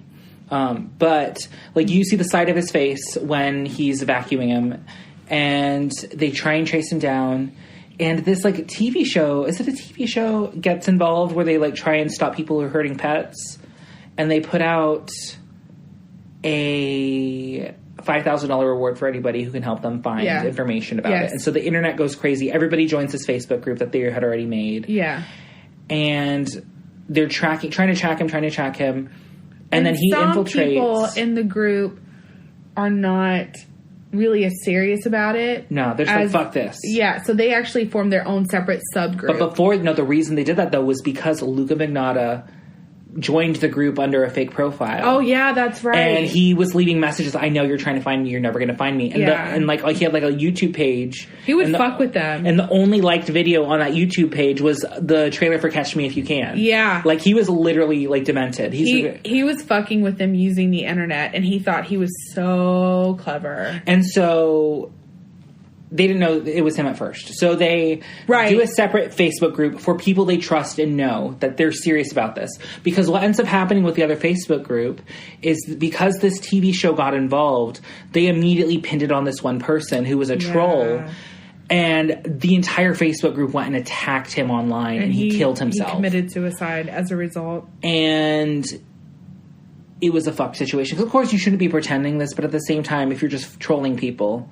But then everybody came after. I don't know. It was just a fuck situation. I mean, the internet makes it like we've all have been bullied in some way, whether or not we thought it was bullying, whether or not we cared it was bullying. We all have been bullied in some way. Now, just imagine being bullied and embarrassed and hurt a million times over people on the internet that don't know you. Yes. And if you are not a strong person, that can definitely take a toll on your mental health. And he was also depressed at the time when it was happening. Yeah, so. and they couldn't have known that. Of course not. But the TV show fucked up. But also they had a responsibility to make sure this was the person, and they didn't. Can I get this blanket? I'm so cold. Are you cold? No, not at all. Okay. It's usually really hot in here, so I'm feeling it. I'm feeling great. Great. I'm going to get a blanket and go to sleep. Oh. No. Okay, I'm going to be doing the rest of the podcast by myself. Good night. If you hear snoring, that's her. I don't snore. She snores. I don't snore. But anyway, Mario and I have slept together, guys. You just don't know. This is my lover. He's my boyfriend. Don't gag. It was a joke. I coughed. Jesus. I coughed. And I didn't gag. I have no gag reflex. I'm joking. I have a gag reflex. Oh, I have a gag reflex. I have a really small mouth. I have a gag reflex so bad. Sorry, Dino. It's fine. He doesn't care. He forces that shit in anyway. Gag on it, bitch. Yeah. Anyway. Hi, Mom. Is your mom listening? No. Oh, my God. I was talking to your mom. Oh, don't do that. You scared the shit out of me. Okay, sorry. Where were we? So he infiltrated the group, so they made their own separate group. Yes. And the guy killed himself. Yeah. But in the separate group, they're really trying to, like, figure this shit out. No, they take it very, very seriously. They're very upset about the cats. They are, and... this is all about cats, guys. It really is. Well, that's what starts. And then talk about, like, the rule number 0 of the internet is don't fuck with cats. Yeah. Because everybody loves cats. Cats are loved more than dogs on the internet. The intention was to find the asshole that killed 2 cats. Oh, and then he started posting videos with the dead cat bodies. Yes. He also tormented them with that, too. Well, and he posted more videos, too. So he also posted videos of him drowning cats in the bathtub and feeding a kitten to a snake. I gotta tell you, I don't get fucked up in serial killer stuff anymore. I'm so kind of desensitized unless it's children. But when I realized that snake was moving towards that cat, that's when I knew something was wrong. That's when I skipped forward. I'm going to tell you why. I used to have a ball python. What happened to it? Her name was Python. We gave her to Oxbow. You really thought about that? It wasn't Mike. It was Daniel's. Oh. We gave it to Oxbow Meadows. So she's still alive? I got pregnant. No, she passed away like 5 years ago. Oh, I'm sorry. A bunch of snakes got sick. Because I went to go visit, and he was like, so she died. And I was like, why didn't anybody call me? Let us know. Yeah. Anyway, the thing about snakes, and I remember this almost happened to me once. I was feeding a mouse to Python. A live mouse? No. Frozen. Always frozen. I would never do that. No. I couldn't even feed the don't mouse. like- That's why I couldn't have a snake. I couldn't feed the mice. I don't like mice anyway. I don't really... I love mice. No, Little I white hate- mice. Oh my God, I They're hate so them. cute. With their red beady eyes that they eat their babies and take baths in their shit. I fucking hate rodents. Whatever. Oh my God. But I don't like Tell us rodents. how you really feel. I feel goddamn. like rodents aren't even really animals. Hamsters? Oh my God, no. Gross. I love hamsters. You never watched Hamtaro and it shows. Yeah. Why would I watch that? Because they're cute and they say butta butta butta when they Mario, run. listen to me. I'm about to tell you what's really fucked up about the snake in the room where he was standing, okay? What was fucked up about the snake? He was standing in a room, and it was a big snake, right? Like, it was not a small snake. Maybe. I've skipped it. Oh, you skipped it. Okay. I mean, I saw, like, the snake and the thing, but this I was like... was at least a 6-foot snake. A 6-foot, like, some type of constrictor. Was it yellow? Maybe. Okay, I don't know. The thing is when a snake is in feeding mode, everybody and anything that moves during that time is now open to being eaten. So, for example, I fed the mouse to Python, and then I was going to change her water. Python struck at me. Even though she got the mouse. No, I didn't. Oh. Because now it's like, oh, it's time to eat. We're going to eat. So it's like everything. So if you have a snake that big in a room, big enough to take you out and kill you, because that's also why I got rid of Python, because I thought Python would somehow get out and strangle my baby. Anxiety. It's a real demon. Like, I had visions of this. People have been strangled by them before, though. Absolutely. And kids, too. In their sleep. Right. So I just, I'm not. I just wasn't going to have. That's a reasonable anxiety, girl. Yeah. So, but Python also never escaped. We had that thing locked. You know what I mean? Anyway, to me, it was crazy that a grown man would stand in a free room with a snake attacking a cat because you could be next, sir, and you can't outrun a snake. snakes can strike up to 1/3 of their body length. So, like, I was like, something's wrong with this guy. Like, he has no fear. Or he has no sense of how reality. snakes work. No sense of reality. I guess not. Wow. No, but you would have to be comfortable enough with snakes to have handled them, to be comfortable with one open around you, because most people that don't know about snakes are not going to have one crawling across their bed for a video. Was that his room, though? He was in the room. But was it his bedroom? I don't know. Because, like, he also there. said, like, it was somebody making him do it, so maybe he was at somebody's house. Nobody made him do it. I don't know. Manny's not real. Okay. That's true. Probably. Manny's not real. Yeah, no, yeah. That's what they determined. He probably had a fucked up friend with him in the room or something, but Manny's not real. But also, like, they even broke down the video, and, like, there was a second person in the room when he vacuumed the cats. No doubt, because fucked up people find fucked up people. I guess so. Yeah. Anyway, I knew then he was fucked up. Something was wrong with this man. Mm-hmm. I love snakes, but I'm not going to chill in a room with a 6-foot snake while he getting dinner. Yeah. I'm going to leave the room. I wouldn't have known. I'm ignorant to that, so I wouldn't have known. But I learned because I stuck my hand in the snake. But I also just wouldn't be in the room because I'm scared of snakes. Well, I told Daniel, I was like, Python struck at me. He was like, did you put your hand while she was feeding? And I was like, yeah. He was like, that's your fault. That's what they're going to do. And I was like, thanks for telling me, bruh. After I already almost got struck. No, but like, because he thought it was common knowledge he deals with snakes. So he's like, I mean, everybody knows that. No. I know nothing about snakes, other than they can shed their skin. We used to have a snake that lived on the side of our house. She was like a long garter snake, but she was long, like 6 feet. Yeah. They get really long. And I think she eventually died. Long and skinny. Mm-hmm. And she would, like, go along the bricks in our house and just hang out on the side of the house. I like garter snakes. My dad was friends with her. I didn't really talk to her much. He said she was very nice. No. But anyway, he was taunting them with these videos. And it's his whole mission to be like, catch me if you can, bitch. And so somebody tells them, oh, it's this person. It's Luca Magnotta. Yeah. And so they start looking into him, and they see all these fan websites and fan pages on Facebook liking him and talking about him. Yeah. And they find these YouTube video compilations of pictures of him modeling all over the world. Yeah. And everything. And I thought the pictures looked a little weird, especially there's, like, one with him, like, hunched over, and his, like... He was, like, trying too hard. Yeah, it looked weird. But then it turns out that wasn't his body. Oh, he cropped his body? He was photoshopping his face onto the bodies. They talked about that. I missed it. There's, like, this whole part where John Green's like, yeah, well, not every picture is what it seems. And he realized these aren't all his body. Like, he just photoshopped his face on all these different bodies. I missed that totally. And I could have been getting hot chocolate at that time. Oh, your hot chocky. My hot chocky. My hocho. But, sorry, that was a Baby Yoda. You love him still. She's over Baby Yoda. He's cute. It's fine. Last episode, you said you hated him. I'm just tired of the memes. I'm never going to be tired of the memes. I know. I still get them from you. Yeah, and I'm not trying. You're still gonna. You're gonna fucking like it now. I'm not trying. Because the ammonium glycolate. I'm not trying to spoil your fun. Let me live. Daniel's still watching Mandalorian. I still haven't watched the show. I can't get into it. That's what I find crazy to me. He's just cute. He's a little baby. I love him. Don't do that voice again. He's so cute. He's so weird. He's so cute. Hey, focus, Baby Yoda. I'm sorry. Oh my god, could you imagine if it was Don't Fuck With Baby Yodas? They were doing this Baby Yodas. Oh, the internet would implode. You think people are serious about cats? The Baby Yoda. If somebody killed Baby Yoda, Yorito. People would die. I love the Yorito. People were very, very upset when the dragon died in Game of Thrones. They could not believe it. Mm-hmm. That bitch took out her own dragon. She came around the corner. She knew them things were there. The guy's not real.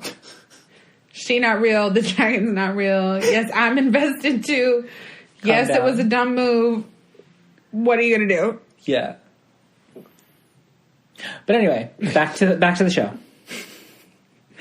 So they find all these pictures of him and they start researching him, and they look at the metadata on the photos, which has like the location, the type of thing that was like the type of device that took the picture. That was cool. The date of it. I mean, I knew about metadata. I didn't. I know about. Oh, you're a photographer. And you know what I do? Because like that's part. I edit in Lightroom. In Lightroom, you that's where you put in your metadata. You can change the metadata. I don't Lightroom. change my metadata.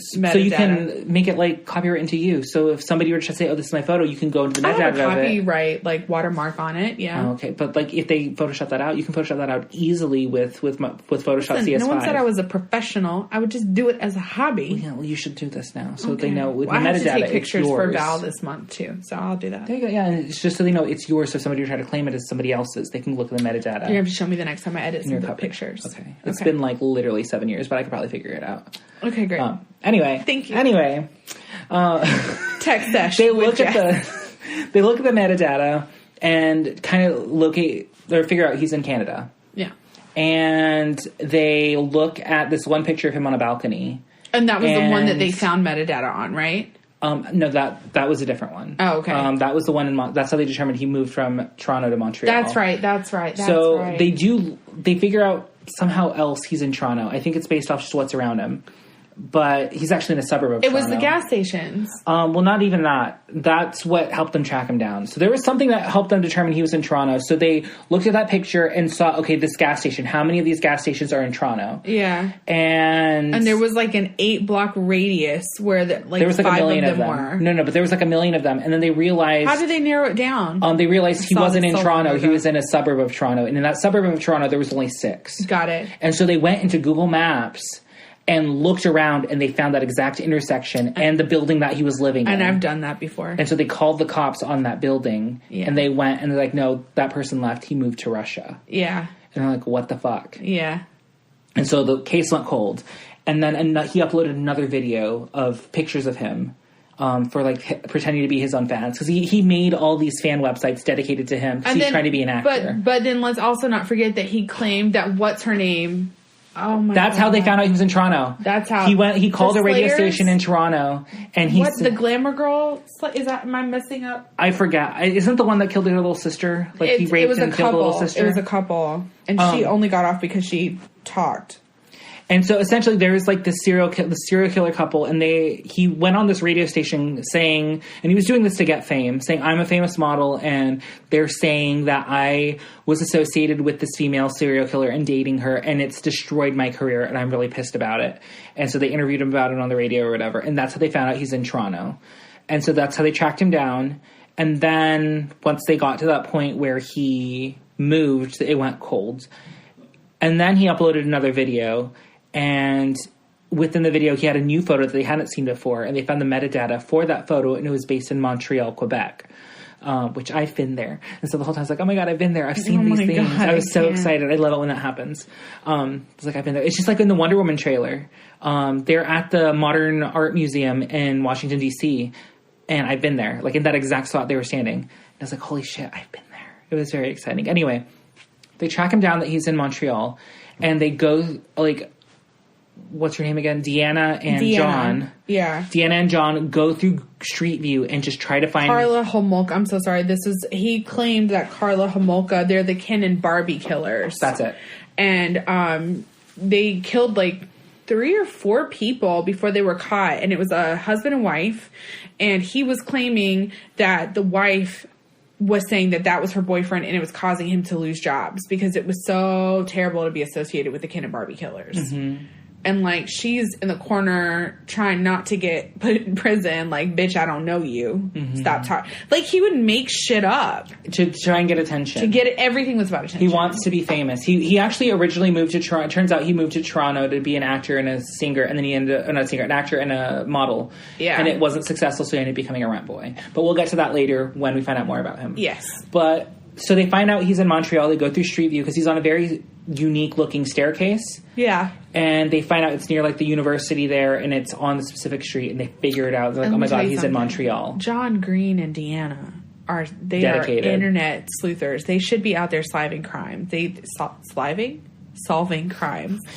Or something. Seriously. Maybe they'll get a podcast. They were so good, and this was not like it is now, where it's easier. We're talking, like, This is 7 years ago. 7 years ago. How much harder was the internet to find things? Not 7 years ago? Yeah. No. Well, I think... To go off of nothing? Yeah. Well, I mean... Nothing. They went off of nothing. Well, the images was something. Yes, eventually. but they had to find the images based on this one video. That's where it all started. I'm very impressed by them. No, they're good. They're good. I never have that kind of dedication to anything. And so, so they track him down to Montreal. And he's starting to, like, this is when he posts the other videos of the cat. Yes. And of the drowning and the feeding things. And he's, like, taunting him. He's like, next time it's going to be a person. And so they go to the Montreal police and say, hey, they freak out. This is what he's threatening. And they didn't take it seriously at all. They didn't listen to them. They're like, well, he hasn't done anything. We have no way of finding him. Which is true. But at the same time, like... It's still... I mean, it's true. Be less heartless. I mean, that's their police. They can't do anything until a crime has been committed. And so... What were they going to do? Take out a restraining order for the cat? I don't know. Yeah. But so he finally uploads a video of him killing a man. Yeah. And a puppy. Well, the puppy also died. Yeah. There was a puppy in the video. I don't think they showed the puppy dying. You can watch this video online. But don't watch it, guys. It's called One Psychopath and One Ice Pick or something like that. That's One Psychopath, One Ice Pick. And... Don't watch it. It's online. Don't... Save your brain from those images. Yeah, I wouldn't. That will never leave your brain. I don't have and a great memory, but stuff like that. He brutalizes this man. He stabs him like crazy. He stabs him and then he slices his throat. And I thought it was weird that they kept focusing on the weapon because they're like he painted it and it was just like really weird. It was something painted to look like an ice pick and they made a big deal out of it. They talked about it. To me, it was like more information than I needed, but then like you needed the information at the end later on. Yeah. And so good. It was awful. It was a Chinese. Was he Chinese? He was Chinese. Lin something. And a Chinese student. He was. And they had messaged each other. And his best friend was in the documentary too, talking. That was sad. And he, I don't know if his family knew he was gay or not, which is the sad part. If that's how they found out. But they talked about how, like, in Chinese culture, like, it's the man who, or the sons who carry on the family lineage, and now their lineage is dead because he was their only son. But, like, they met, and they were going to hook up and make a porno or whatever. They're going to have sex. He just wanted to record him for a film that he was trying to do. Mm-hmm. Well, and have sex. And have sex. Junlin. That's his name. And... that's what he was under the pretense, and that's totally common. And so I think that's why, because he tied him up with like white rope, and I thought it was just, he probably thought it was just some kinky shit. And then he put a blindfold on him, and then he killed him. But he put something in his wine. Oh, he did drug him as well. He drugged him. I was gonna say poison, but I knew that was the wrong word. He drugged him. Regardless, he killed the man and then posted it to the internet. Mm-hmm. And that's when everything got involved. And after this point, he dismembered the body, put it in various trash bags, and they have and kept the hands and feet from the apartment that they were in of him taking out the trash all the time. And at 2:00 in the morning, the most random shit you've ever seen. It's disturbing. And then like there's scenes where like he walked into the foyer of the thing and was like fixing his hair to make sure he looks good. Yeah, it's so weird. It's so disturbing. Yeah. And so he killed this man, dismembered his body, but kept his hands and feet, right? And mailed them to politicians. And he played with his severed head in the bathtub. Right. Yeah. Ugh. I forgot about that till just now because that shit does not leave your brain. It left my brain because I try to tune it out. Once I see it, I'm there. So did they ever find his head? I don't remember. I can look it up. I don't think they did. I don't know that they talked about it. They did because his head was missing and his hands and feet were missing. Yeah. When they found the body, because somebody happened to find or noticed there was a pooling of reddish brown substance by the trash. Yeah. And that's what alerted them to the smell. And so they took out the trash, or they didn't take out the trash. They got the trash and like looked through everything and found the body parts and the puppy that was killed as well. And I will say that detective, I was also very impressed with her because she took pictures of stuff like in the same bag. Yeah. Like around and kept all of it. And I feel like nowadays, I always expect people to be like, oh my God, we found a body. Mm-hmm. You know what I mean? Like she was very meticulous about keeping evidence. And I was like, good for you. So many times someone didn't keep evidence or like it got trampled on. It was on the street. So it could have very easily been destroyed. Mm-hmm. And you need those things. Sorry. And so they go to the police after it's posted and they say, this is the man who did this. And so they go and that's how they find everything. So their hard work was not for nothing. No. And it happened the next day. He flew to France And so they have footage of him at Charles de Gaulle in France, leaving the airport, and they also found out the hotel he's staying at, but he didn't sleep there. He only went there for a day to check in, and then he ended up going to some random person he met on the internet's house and sleeping on their couch. And he was going all over Paris, and Interpol stepped in or got involved since it was now an international incident. And that's the international police, if you're not familiar with Interpol. And they put out an alert to find him. Fascinating. I learned so much about them because of Serial Season 2. Yeah. Or was it Season 3? Season 2. That's the one with Bill Bergdahl. Is that 2? Yes. Yes, because season 3 is the court complete. system, Yeah, and I didn't like that one at all.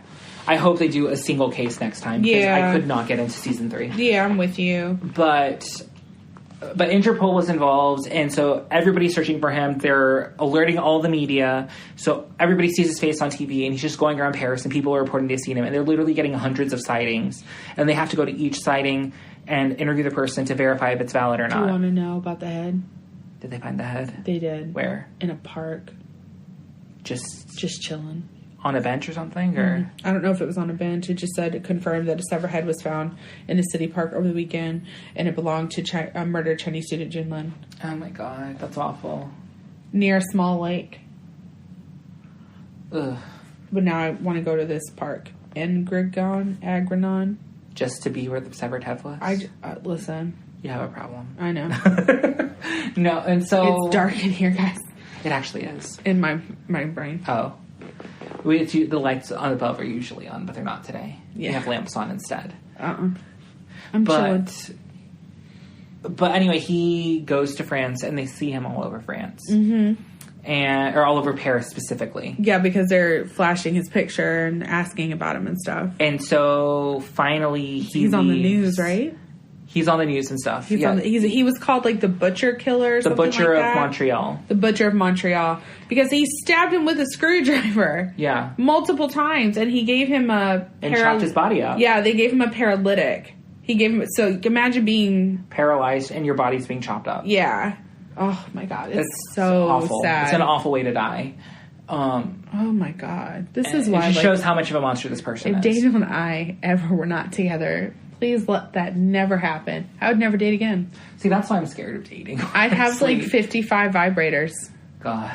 I'm serious. I could never... Like, what am I... Now you can't get a date unless you meet in a bar. I'm not going to date somebody at work. I'm not going to... Tinder's huge right now. I'm not going on Tinder. Facebook has dating now. Does it? Yes, it does. And it keeps, God. Because I'm single, it's like, oh, you need to set up your dating profile. I'm like, quit trying to force me into something I'm not ready for, okay? I'm ready for it. I didn't know that. Online dating is weird to me. Probably because I just didn't grow up doing it. It's super common now. Yeah, I'm sure. I did in college. It was fine. Yeah. I'm sure. But for me, it's like, I don't know. I don't know. I would not be able to trust the other person. Yeah. I'm going to think, A, you're catfishing me. And if you're not catfishing me, you're trying to trap me. And you're not, and you're trying to trap me, and you're trying to rob me. And if you're not trying to trap me and rob me, you're trying to kill me. And then that's partially why I don't do hookups, because I don't want to get murdered. And now I'm done. Or robbed. Because I've already accused you of 3 different things that you probably aren't doing, and you may be a really nice person, but I'm so neurotic I couldn't do it. Yeah. So weird. But back to the thing. Sorry. Sorry, guys. Damn. Where were we? So eventually he leaves Paris and goes to Germany. Yeah.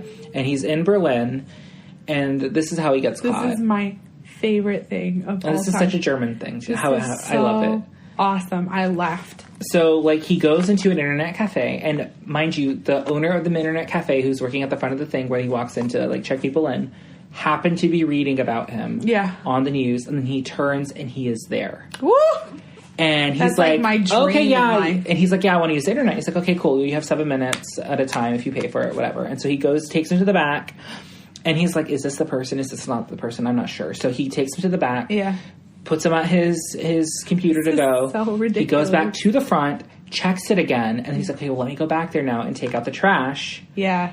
And so he goes to take out the trash, and he's on the Interpol website looking at his own mugshot. Himself. Because he is so fucking full of himself. This is how he got caught, guys. Because he's so full of himself and he couldn't resist, he got himself caught. But here, this is not even, like, the worst part of the story yet. You guys, we're not even there. Like, hang in. And so the German guy calmly goes back up front with the trash and then runs outside and gets the police. Oh my God. And like, bless. I don't understand how they got manager. this many police all at once. Because they show it.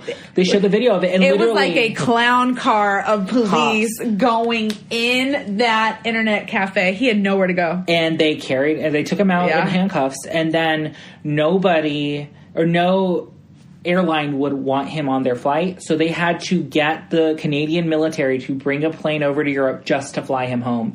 Because oftentimes with Interpol, they'll make arrangements with murderers or criminals to be flown over on a commercial flight. Yeah. But because he was such a sensationalized thing and everybody was recognizing him, they didn't want to cause issues or negativity on their brand. I wouldn't want to Understandable. be on a plane with a serial killer. Absolutely. And so that had to happen. He got brought home and they started interviewing him. And this is when all the crazy shit happens. Did you want to take over here or do you... I'm going to continue. No, I'll take over. Because she's been excited about this part. Oh my God, this is my favorite part. Because now, so you've been I want to watch this movie now. So you've been watching for 2 hours and 30 minutes at this point. Yeah, this is like just the, oh, by the way, boom. And you're like, what? So you watch the first one, and then you watch the second one, and you're like, oh my God, he's going to get caught. He's finally going to get caught. This is what they've been working for. I can't wait to have them vindicated. No, exactly. And then he gets caught. You're there, and then he gets caught. And you're like, well, where else are we going to go from here? Why? I'm not going to watch the confession. I will watch the interrogations. Listen, I listened to all of Israel Key's FBI's. Ooh, I've been getting into him. Taylor was telling me more about him, and so I've been listening to I've listened to 3 different podcasts. You need to tell me more things to listen to about him because I am really freaked out. I have one where the guy was so dedicated he felt guilty about doing it, and he actually sat through hours of FBI footage, the interrogation, and like him talking about different murders he did. I recommended it to Sinclair and Elizabeth, my friends from work, and I told them once I got like way deep in, I said, just stop, because it got to a point where I couldn't hear his voice anymore. I got so fucked up, and I had to take a break from podcasts. Because like Taylor was telling me, and she showed me the picture. Oh, Israel, and I wasn't expecting that picture. Oh yeah, and I was like, oh, he fucked. Like, why are you showing me this, Taylor? I didn't know that's what that was. Yeah, I'm sorry. Total tangent. Israel Keys, look into it. It's wild. I will find the podcast. Please I stumbled on it, but wow. It's really hard to hear his voice talk about what he did. It's insane. Anyway, they finally get him back, and the detectives in Canada, I was going to say Canada. In Montreal. Again there. They talk about how he's kind of like smiling and a little bit coy, and they thought it was really uncomfortable and weird. And then they get him back to the police station, and they put him in an interrogation room. And what I find so brilliant about this podcast, I love podcasts, but this was a documentary. Jessica, get your shit together. They are feeding you information that you're like, I don't care about that. It's not necessary. But it matters. But, like, it matters so fuck. Also... This was such a brilliant documentary. And then also, throughout the documentary, they're sprinkling interviews with his mother. Yeah. And I was like, I don't really care about what your mom has to say. And then in the end, with her trying to justify his innocence. But you have to. And it's necessary. You must care about his crazy ass mama. Oh, I'm going to watch it again. His crazy ass mama. You're going to be like, this bitch is insane. I don't want to listen to her. Listen to her. It's important. Oh my God. We left something out. What did we leave out? The lawyer. Oh, yes! We left out the lawyer. So when he was in Toronto, he my eyes are so called this lawyer who looks like Michael Douglas. And he's like... He legit looks like Michael Douglas. And he's like, I have to see you today. It is a life or death situation. Yeah. I have to. And he goes in and he tells him there's this man named Manny who is stalking him and making him do things that he doesn't want to do because he's a rent boy. Yeah. Which is an escort. Yeah. And his mom knows about Manny too. He's talked about Manny too. And he's talked about Manny for... ever. Years. Yeah. And so like Michael Douglas is like, okay, I believe this kid. He's a really calm, like introverted kid. Like he's just in a bad situation. Scrawny. He doesn't look like he would harm anybody. Yeah. And so the fact that this man looks like Michael Douglas comes into play later. And we're like, why are we talking to this man? Why are we talking to this man? He never had a lawsuit. What does it matter that he looked like Michael Douglas? Like, exactly. You are being fed information that you don't know you need until the end. And then you get to the interrogation room, and he asks for a cigarette. and he crosses his legs. And they show you all of this. This is not just like me. Like, they show it to you. And then you're like, anyway, he goes to prison, and this is like his sentence or whatever. And you're like, okay. But there's still like 10 minutes left in the documentary. You have no idea what's going on. Then you find out that he was obsessed with Basic Instinct as a kid. And then you go, okay, whatever. And then they go, what was the weapon used in Basic Instinct? And it was an ice pick. And he painted the screwdriver to look like an ice pick. And then the positions that he tied up the arms and everything in when he was murdering. The position of the camera. And there's like a poster there that's supposed to represent like a stained glass window. Right. And all these other things was because of fucking Basic Instinct. And he even had like a Basic Instinct like keychain. Yes, the cigarette. And they bring that up early on in the thing. They sure do. He loved movies. The cigarette in the interrogation room. And Sharon Stone. She did all of that. He was mimicking Sharon Stone in Basic Instinct. And her hairstyle too, because he had his hair slicked back. He sure did. And then like he sure. And then there's like a scene where he walks in the foyer that we mentioned earlier, and he fixes his hair just like her. Yes. Like it's fucking crazy. At this point, all the little things that they've been feeding you in the documentary that you're like, I don't care. I want them to be vindicated. Don't fuck with cats. And then they throw basically that they showed you the entire Basic Instinct movie with all of the footage they've accumulated, and your brain is shitting itself. I've never seen Basic Instinct. You've never seen Basic Instinct? No. Oh, it's good. And it's just like, it's real creepy. I was like, what? Yeah. What? Then you realize that he killed this poor man because he wanted to be in Basic Instinct.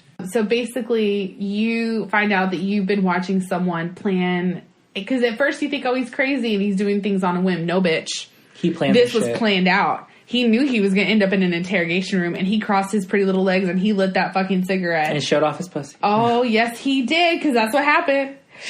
Now, Manny. We have to talk about Manny, because I thought Manny was great, how they tied it all together. Because they're like, they keep bringing up Manny. Do you know who Manny is? Manny is the, what is he in Basic Instinct? I don't know. He's a character. No, because they talk about it in the documentary. Hold on. But no, they pretty much said Manny is not a real person. He's not. He's just been talking about this person, Manny, saying, oh, Manny was somebody who hired him when he was an escort in Toronto. And he made him do awful things like kill these cats and I'm pretty sure that Manny was like her boyfriend from before or whatever that she used to say. I can't remember, it's been a long time. But then they tie in Manny too. Like this person that's supposedly making him do all these things, they tie him in too. It's just a really good documentary, and we clearly didn't do it justice. I thought I did a great job, unlike you. No, I'm joking. It's so good, guys. You have to watch it. It's worth it. It really is. Like, just, it takes you on a fucking journey. It does. And you leave high. There is no come down. You're definitely vindicated for the people that worked so hard to find someone who's killing a cat. Right. But the story becomes so much bigger that you kind of forget about John Green and Deanna for a second. You're like, oh my God, this was an actual, like, really big serial killer issue. I'm so glad this man is off the street. And then you're like, shit, it started because these people were tracking him down because of it's this whole, like, big realization. It was perfectly edited. Nothing like Cats. Yeah. Sorry. No, there is one thing I had a major issue with. What? You always find an issue. You can't ever just be happy. It drove me fucking crazy. Not even on your birthday. The entire time it drove me crazy. What? So Brandy, or no, Deanna, Body Movin'. She can't click a fucking link. Every time somebody posts a link, she copies it, opens a new tab, hits paste, and hits enter. I'm like, bitch, click the link. It'll do it automatically. You're in Chrome. Really? You're in fucking Chrome. Really? I hate watching other people use the computer because they don't know how to fucking use a computer. Well, you'd hate me. It Somebody asked me the other day crazy why I don't have my portal as saved as a bookmark. I was like, why? I'm going to forget it's there anyway. I'm going to go in this email that was forwarded to me, and I'm going to click it from there. Girl, I'd go crazy. Why would you go crazy? I just you're making it so much harder for yourself. It's fine. I'm sure maybe they did that just for, like, dramatic purposes. First of all, you're not the one using the computer, so what does it matter? Because it's watching somebody, you're like, you're wasting 5 seconds of my life. Oh, 5 seconds. Let me have 5 seconds. No, you don't deserve it, but your name's not even Body Movin'. Wow, okay. Your name is Deanna. Wow. But anyway, I all in loved all, you, and I we had no issue. highly recommend this podcast.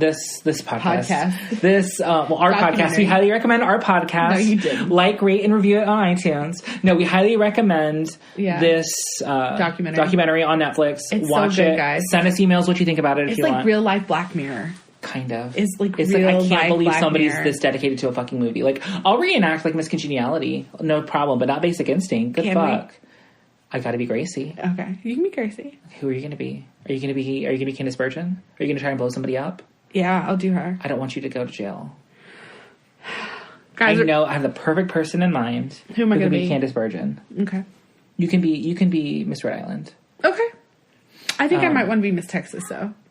I gotta break your nose though. That's fine. It's already broken. I have so many gifs of her like clapping and then holding her nose or just getting punched. Like, that's one of my favorite scenes in the whole movie. I'm sorry, that's my all-time favorite movie. All right, let's do Ray of Lights really quick because I have to go to the gym. Okay. So, you go ahead. No, you go first. No, you go first because I've been waiting like a day and a half. That's why I want to go like, last.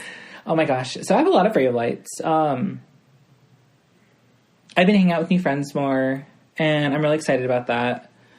I have been trying to step out of my comfort zone more and go to like bars and stuff with people because normally I didn't really enjoy it. He's really like getting out and doing stuff though. I'm trying. I've been very like more outgoing, and I think it's because I've been transparent with my new friends and explaining why I am the way that I am or why I am, and I think they're okay. Well, let's try and push them out of that or whatever, and I appreciate it. Yeah, I appreciate it because I'm very much. This is so funny. What? You'll see. Oh God. Okay, go ahead. Okay, and I'm scared. Don't be scared. And then Don't be scared. That's actually okay. Fine. That's actually my ray of light. What is me going out and doing stuff? Yeah, because I'm gonna get emotional. I'm gonna get like. I'm not gonna cry. Fuck that. Cry, bitch. I'm not gonna cry. Fuck you. Let me get the onions. I'm gonna start cutting. No, I have context and it doesn't affect me. When Mario and I met, I instantly liked him but was very intimidated. And Mario is much more of a snob than I am when it comes to, not like in a bad way, but you have better taste in things. I just have standards. Yes. And so I feel like when I recommend things to Mario, it's like a big thing for me. Like, it's like, oh my God, he liked it. Yay. But also, I've noticed, and if I'm wrong, please tell me. You're wrong. I've noticed, with yours and my friendship, even though it's so hard for you to do things, like I bring something up and you're like, you know what? I'm just going to try it. Like, for example, I was like, I've been going to the gym every morning this week. I have to move. Like, I cannot no longer be a potato. I have to be a fried potato. I have to be moving. And Mario was like, oh, well, when do you go? And I was like, well, you should come with me. And he was like, that's not going to work for me. And then he went, guys, and he joined a gym. I did. And he went to the gym. And I was like, I am so... Like, and he was there texting me. And I was like, I'm so proud of you. Like, way to go. Because he's been stepping out, doing things. And not even with me. Mm-hmm. Like, I feel like we do stuff. But, like, you've been doing stuff without me. Mm-hmm. And... It's really good. Like, you look happy. I feel a lot happier. I think, honestly... You're not at home in your own little world anymore. Like, you're having positive experiences with other people. Mm-hmm. And it's really... I feel like I had something to do with it. No, absolutely. And like, I don't want to take credit for your shit, no, but, like... No. I look up to you a lot. Oh, like, don't say that. No, but I do because, like, I feel like you have... your life together a lot more than I do. Oh, please. And I understand you don't see it that way. I don't. But the fact that you have a successful relationship, that you have kids that love... I don't want kids. But, like, you have kids that love you and you're such a good mom. Thank you. You're so self-actualized in who you are as a person. You figure out what you want and then you go for it. Like, I need to be more like you and I aspire to be more like Mario, you don't and have to... so... And I'm not... And I seriously mean this. This is something I've thought about before. Okay, like, I seriously mean this. And so... I really, like, I've been wanting to, like, go to the gym and stuff, and, like, Taylor and I have literally been talking about it for, like, 2 months now, and we've just been putting it off, and it's like, you know what, if Jessica can do it, I can do it. And so Jessica just like, you know what, I'm doing it too. I need to do it. Like, this is it. Like, because...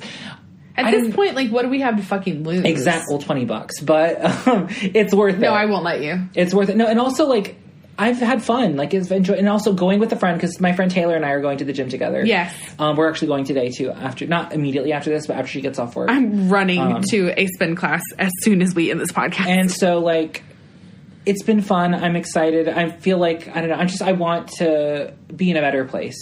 Yeah. And so I think this is one of the big steps. And then I've been going out and hanging out with friends. And I've also been, like, hanging out with gay people, which is a big thing because I don't normally... I'm so proud. I told Damaris, I said, Mario is at a drag show at a biker bar right now. It was really uncomfortable. And she was like, wow, good for him. And I was like, I know. It was really uncomfortable. I was so proud of him. I'm going to have to talk about that on a separate podcast because that was an experience and a half. But it wasn't bad, right? For the most part, no. But there were some bad parts. Like, there was almost a fight. Not with me. You're at a biker bar. I guess. But, like, I didn't know it was a biker bar. Went into this thinking, it's just a normal bar. I told Damaris that you called it a biker bar. And it is a biker bar. She said she has a friend who bartends there, and he doesn't describe it as a biker bar. I was like, there was only biker people there. I was like, I don't know. Maybe it's the night that Mario went. But Mario they all had vests on with patches. So I was just... And then Roxy made a joke. Was like, maybe they have leather fetishes. And I was like, that could be a possibility. I doubt it, though, because they were very boring. Okay. Like, Luis was complaining about it the whole time. Like, they were just a really bad crowd to perform for. Yeah. They weren't tipping, and they weren't, like, into it. Anyway, we'll talk about it some other time. Yeah. But I've been doing that, and I feel, like, great about it. And I'm excited to see where things go. But that's my ray of light this week. Oh, thanks. Mario getting out of his comfort zone. Because when you have a friend that's not maybe as outgoing as you are, it's hard to push them to do things. Because sometimes if you push too far, they're gonna be like, hard now, leave me alone. No, yeah, like, stop it, bitch. Who do you think you are? So I feel like, but I trust you. I trust you and your judgment. No, exactly, and like, I trust your judgment. Like, not always. I feel like you. If you ever give me advice or tell me something, it's not coming from manipulative places because you genuinely feel like this could help me or this would be a positive thing for me. And so I take that into consideration. You're one of the people that your opinion is very important to me. Thank you. So very sweet. If you say something like that, I'm going to take it to heart. Or if you're doing something, it's like, you know what, I can do that too. Well, and that's why I made sure to text you and was like, I'm proud of you for going to the gym. Or like, have a great night at the drag show. Because like, I'm not there, but I want you to know that, like, I know, like, that's a big thing for you. Yeah. Like, if you are not someone who works out, going to the gym for the first time... It's scary. It's scary. And that's why I thought that the gym you chose was perfect for you, because it doesn't feel like that in there at all. Yeah, not at all, no. And so, or, like, when he went out on... Y'all, he went out on New Year's Eve to a bar he had never been to people he's never hung out with outside of work. I felt like a proud mom. I was like, oh my God, yes, good job. It was a good time for the most part. Like, the first 2 hours were a little intimidating. You got to see Spiky Van Dyke. I did. I got to see Spiky Van Dyke. So I've heard about Spiky Van Dyke for almost 10 years now.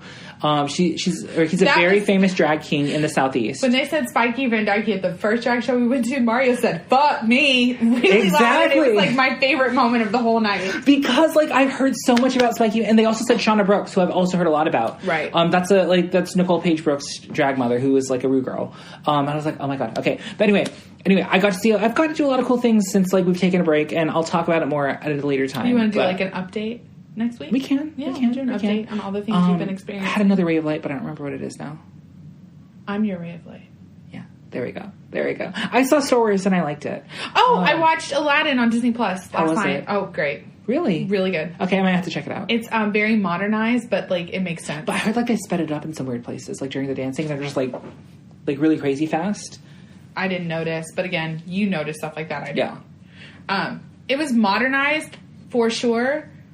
And there's kind of a new storyline in there. Oh, two new storylines. And did that not bother you, the romance? Huh? Did the romance not bother you? No. Wow. They didn't kiss. Oh. They didn't kiss. It's the kissing that matters. They could finger all day long, but it's the kissing. No, it's kissing when we're, like, in the middle of a fucking war. Or, like, we're trying to get away from Jafar. Like, that is not the moment to make out.